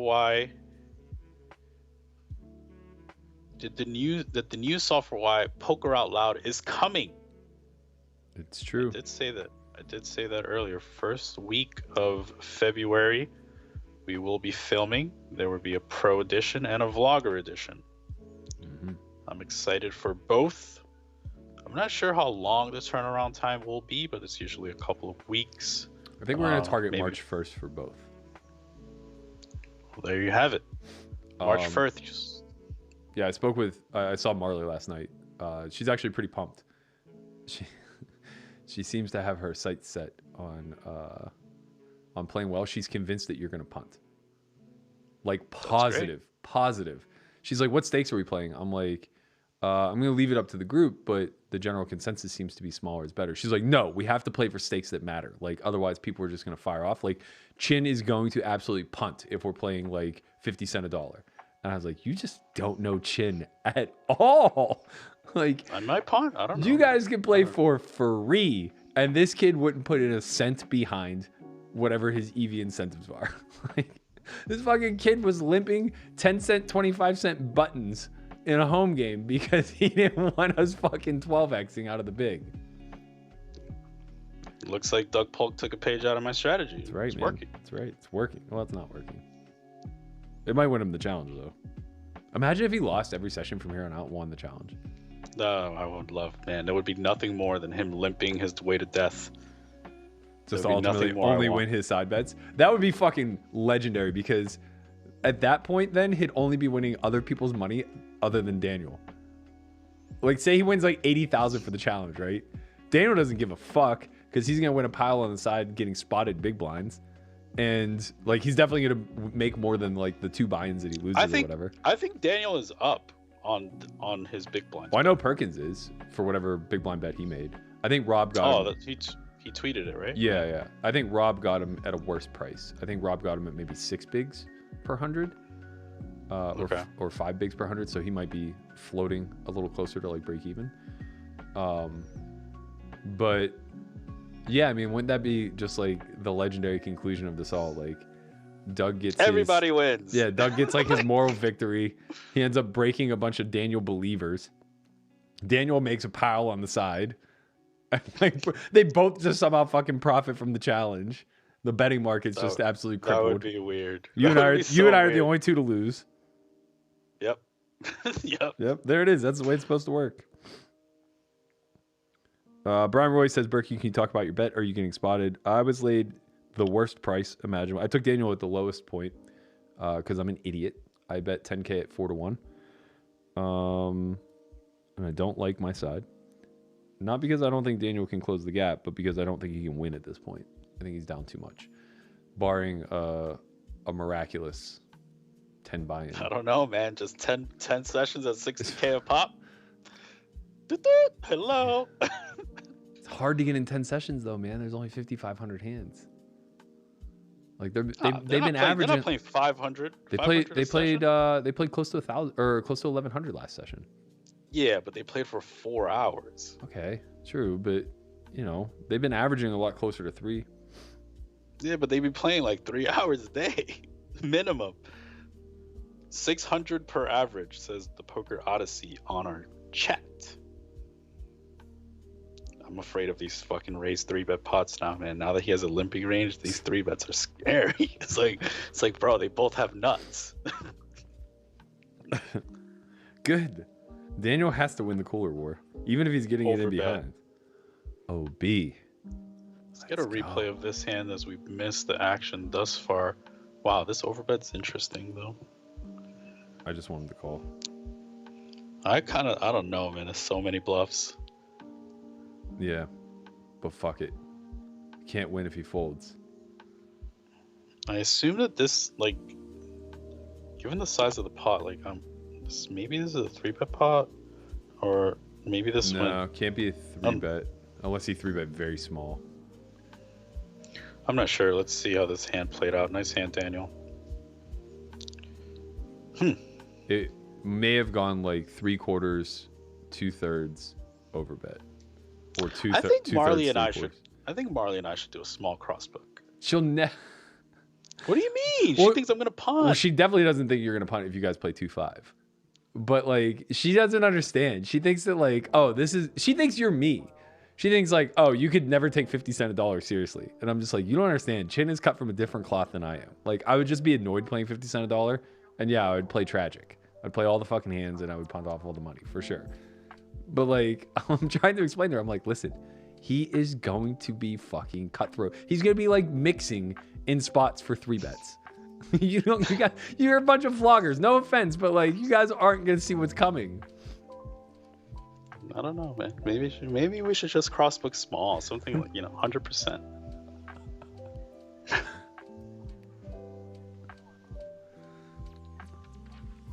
No worries.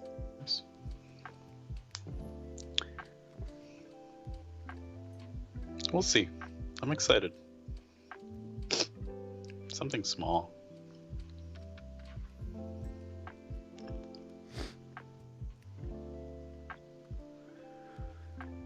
Ace ball for Doug Polk. 3 bets, 8-6-5. Not a good board for Daniel.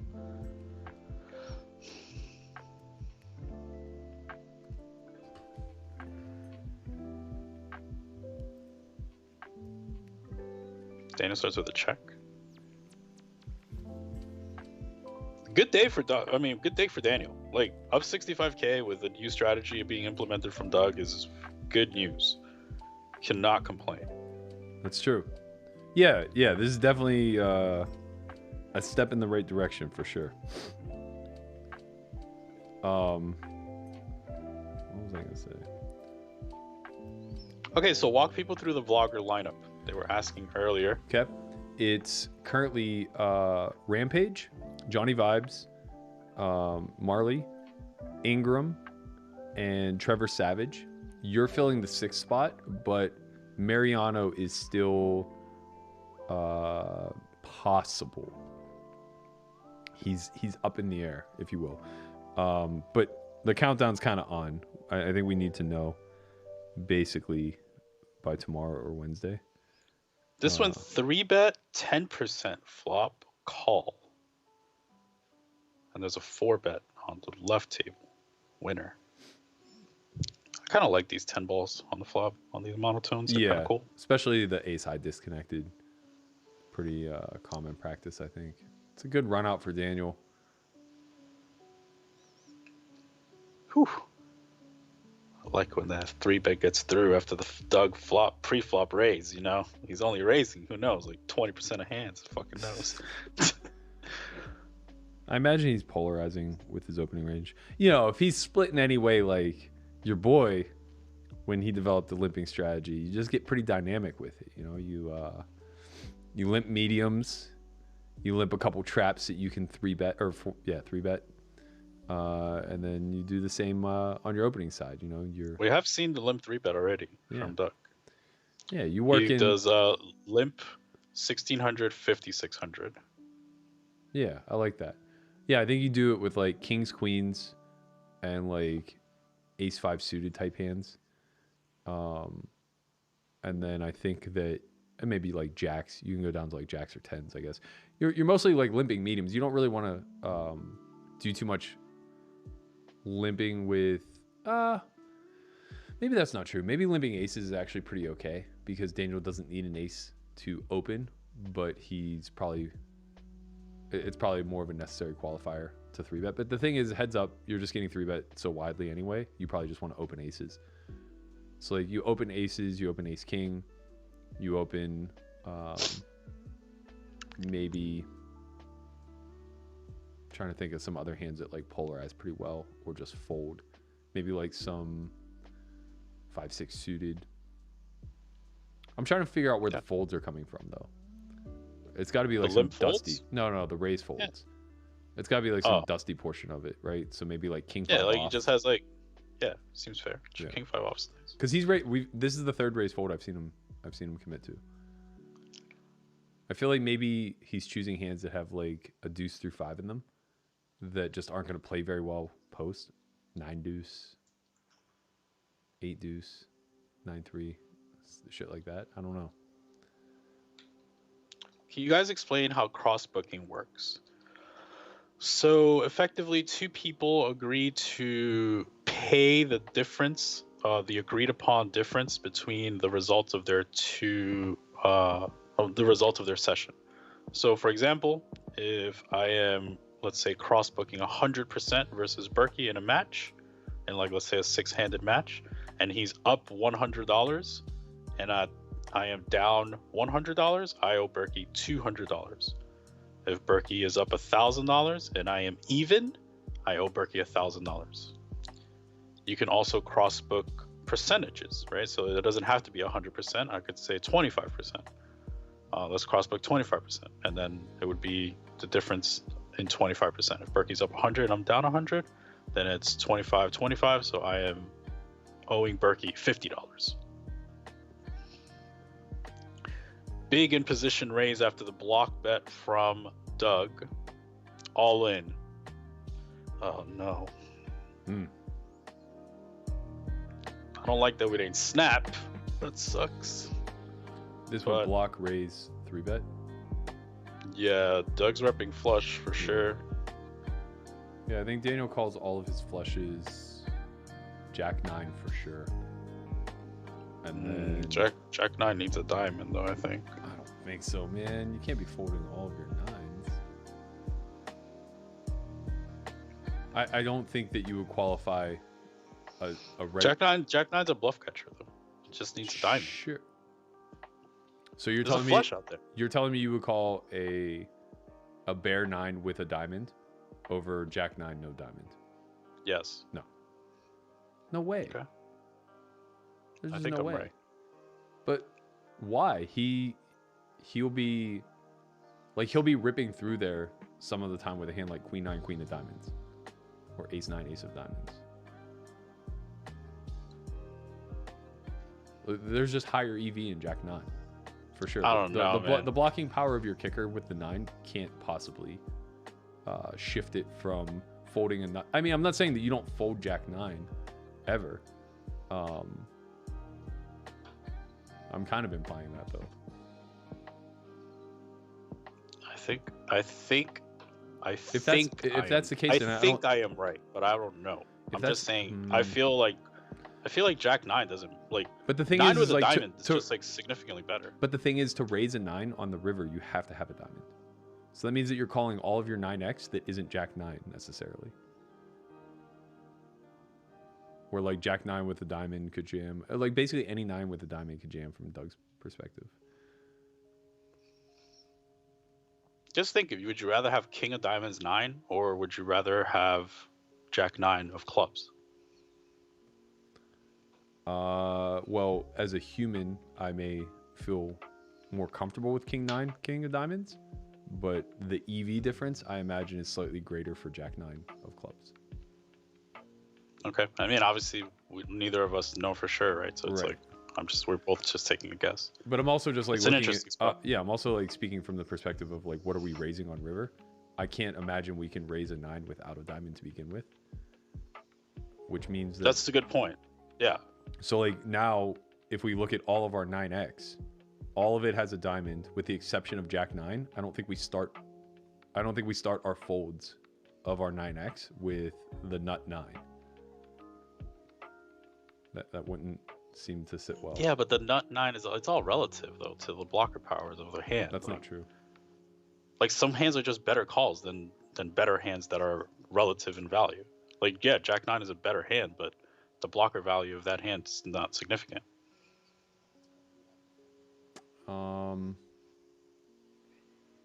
Raise 3-bet. It depends more where he's pulling his bluffs from, because it's just they're both bluff catchers. Well, I assume he's pulling his bluffs from diamond hands. Right, but he can have a 9 with a diamond. Mm-hmm. So Jack 9 so outperforms. this put 3 bets went in on this board on the flop. That's a spicy turn for a 3-bet flop spot. I would have imagined a lot of hands contained the 6 of spades that would 3-bet this flop. Perhaps we'll see Daniel with a 5-4 of spade type holding. They both have a flush. Perhaps we'll see some 5-7 of spade. Another check. Nice hand. Nice hand. So Daniel check raised Doug 3-bet. And Daniel called, yes? Yes. And Doug couldn't beat the 6. He's playing conservatively now. I mean, this is I'm teasing a little bit, All right, but oh, this was a single raise pot. raise.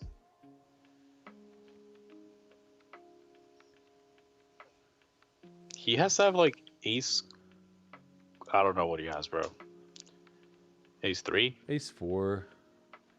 ace 3, ace 4 Ace with a 4 of spade. hearts would make sense. Yeah, he has to have some. He has to have a lot of ace high there, right? I don't know, man. He started limping today. I don't know what he's doing. Could have 7, 8 I of don't hearts. even know. Could Listen, have... if I was fucking Daniel, I'll be checking the fucking tape today. Like, make sure there's Doug Polk on the other side of the screen.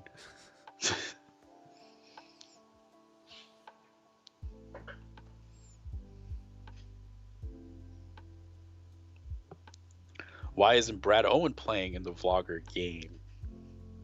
I don't know. You I gotta believe ask him. I believe we asked him. Yeah. And we asked him, he said, not this time, boys. And we said, okay. See you next time. I think he said he was like, I don't want no smoke. Definitely don't think that was the conversation. That's what I heard. I don't know.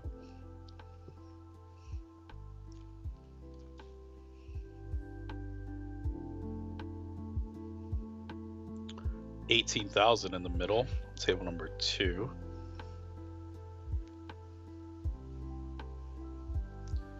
Looks like 4 bets went in pre-flop. No, sorry. 3 bets and then a bet on the flop.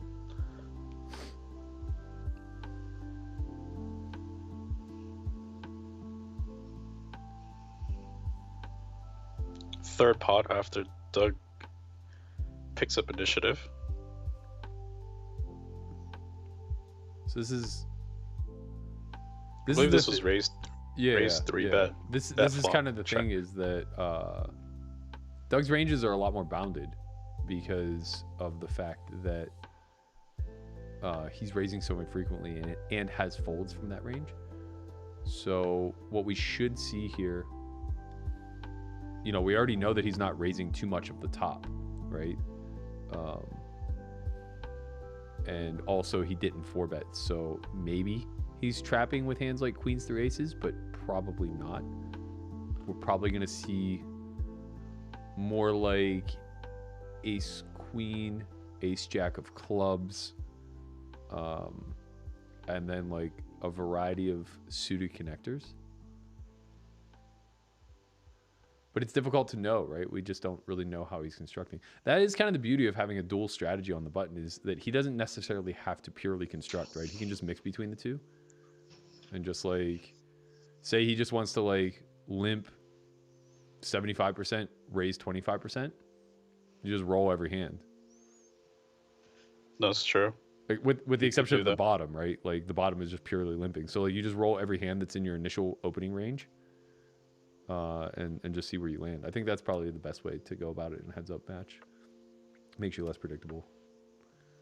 It would also explain where the limp folds are coming from. It's not a specific hand class or anything like that. It's just a byproduct of having rolled low on... Nah, there's no way. There's certain hands that are just like not going to limp fold. Yeah, right? that's true. That's true. Yeah. You're just going to limp and then that hand's up to pure continue no matter what. Well, no, I would assume nothing limp folds. So no, he has limp folds. He's done it. Interesting. Because I would assume that like we would just fit our absolute worst hands into our raising range and just allow them to I think he's playing 100% of buttons though, so he's like limping 7 deuce off. That's what I'm saying. Well, I guess like I would just imagine like some of those hands that hand just goes fit into the raising range. Because initiative is just important with something that dusty, and it's protected by like having, you know, good hands like aces. And you would just have to open aces more often than you limp them. Daniel up 35,000. We're approaching the 2-hour mark now. This is decision time if Daniel will continue playing or not today. Nice hand, Daniel. Wins with a turn ace.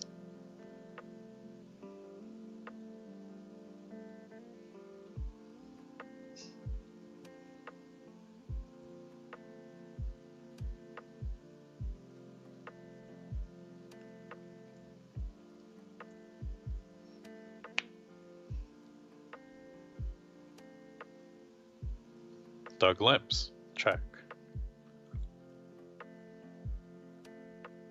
There is some brutality to Daniel's out of position strategy too, because like you can't pure raise everything that you would pure 3-bet. Or yeah, I don't know. I guess I don't know, right? Because like the second we check, we're capped. Right? Whereas like when we call and open, we're not necessarily purely capped. Like yeah, there are soft some cap. Yeah, there are some hands we don't have. We don't have aces, we don't have kings. We probably don't have like ace king. You can eliminate the top, but we're still rather uncapped when it comes to like making pairs. But like when we check back, I don't know, man. Like, do we ever have ace jack? No. Right. Do we ever have like, king jack, queen jack? Like, probably some queen jack, maybe not as much king jack. But like now all of a sudden, just on like a jack high board, we're wrecked unless we flop 2-pair.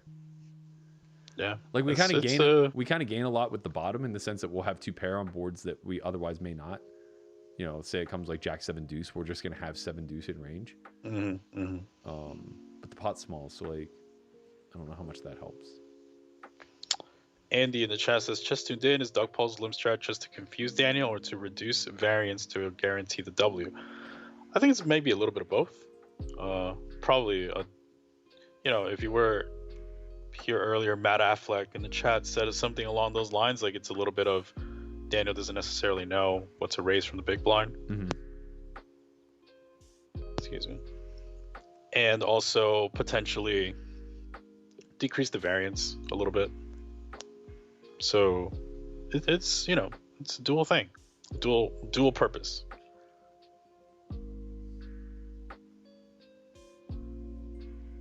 Dominic asking, how is Daniel playing today? I think he's playing well. Especially considering the adjustment.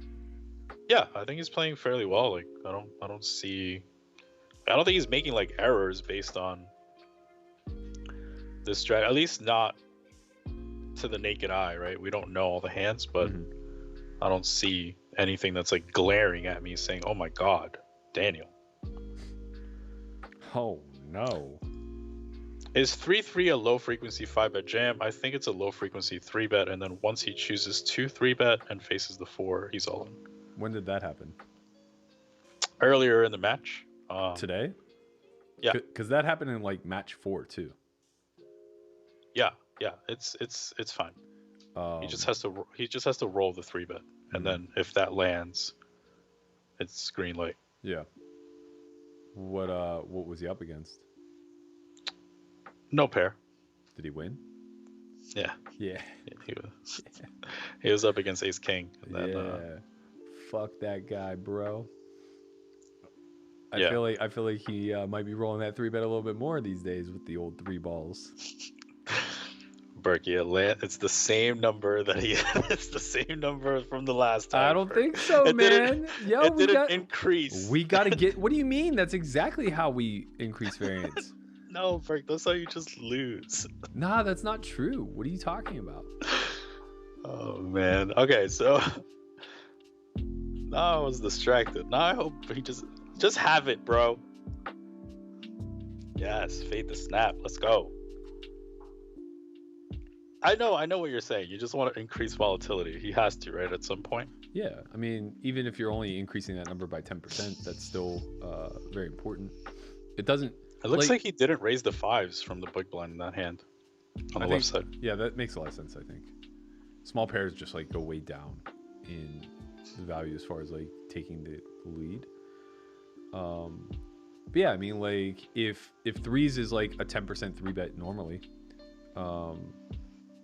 you're not going to give that much up by increasing it to 20, and you're going to endure a lot more variance that way, right? Like the reason why it's 10 and not 50 is because of the volatility attached to it.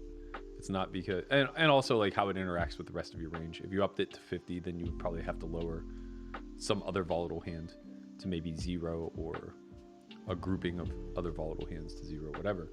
But even if you don't make that many adjustments, like the EV of your range probably isn't going to play that differently.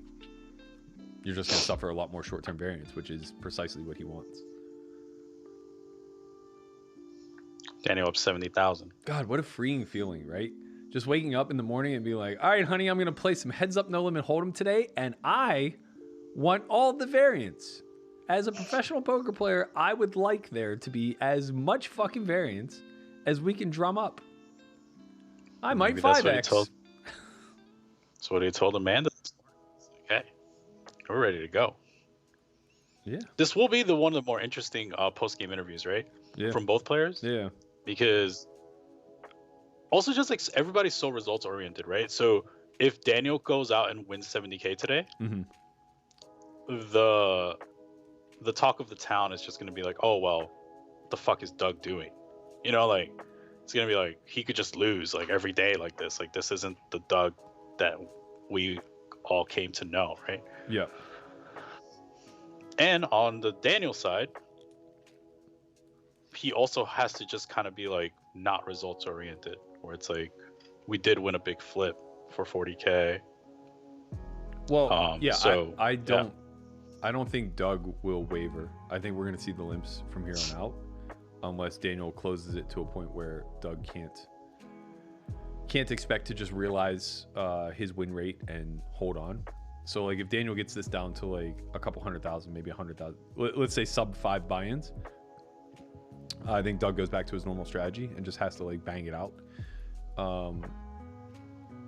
I think like from here on out, Doug's sole purpose is over the next 7 to 10 sessions, just calibrating a button limping strategy, right? Like he definitely didn't, he hasn't dialed this in over the last 3 days, right?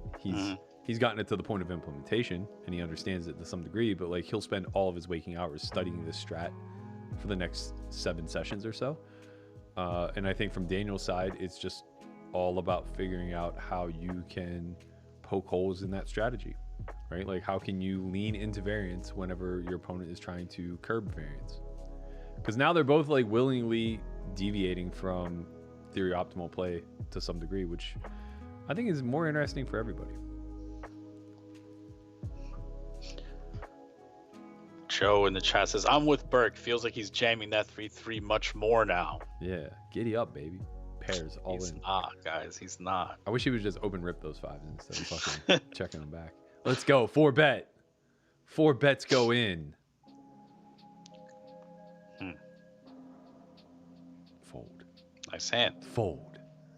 10 more blinds. Let's go. Nom, nom, nom, nom, nom.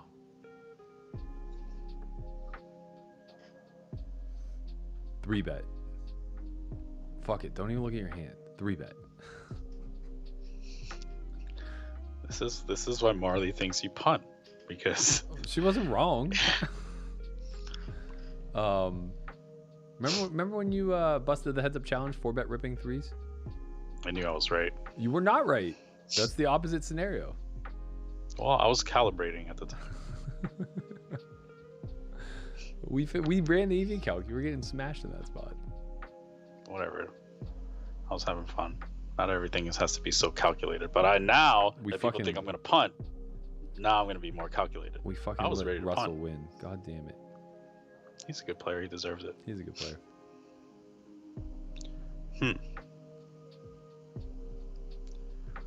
What?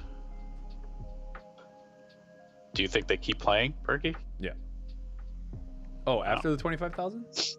No, like now. Oh, yeah. I think Daniel's going to put in a 4-hour session. I think that, like, just what we know, I think he feels relatively good. And when things are in the green, he isn't one to walk away.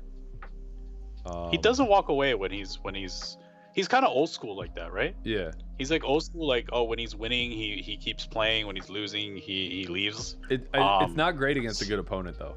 It leads to a lot of upstuck spots and like peak upstuck or peak incinerated spots. Mm-hmm. You don't want to go from that +2 buy-ins to -2 buy-ins range. I respect it though. I mean, I feel like I don't know. I feel like I've done that a lot in my career too. Just like keep playing when I'm feeling good. I feel like he should probably have like a soft cap on how many hands he wants to play per day. Big pot brewing here on table 2. It's 2 big pots.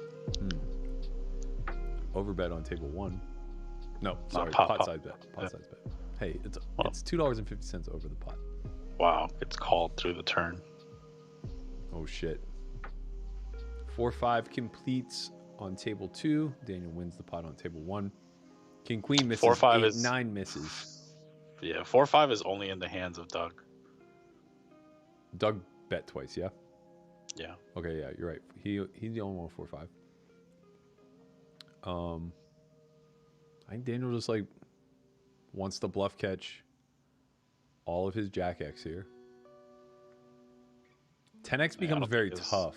10x you want like King 10, Ace 10, I think. It's difficult because like so many of the bluffs are going to be coming from.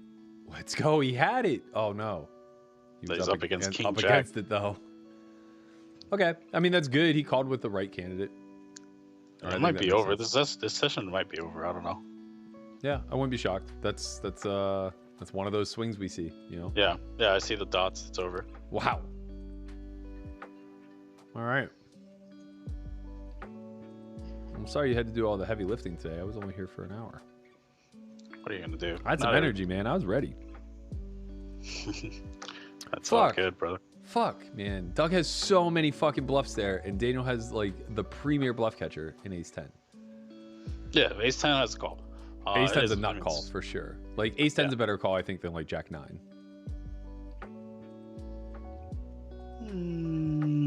Yeah, I mean it's close.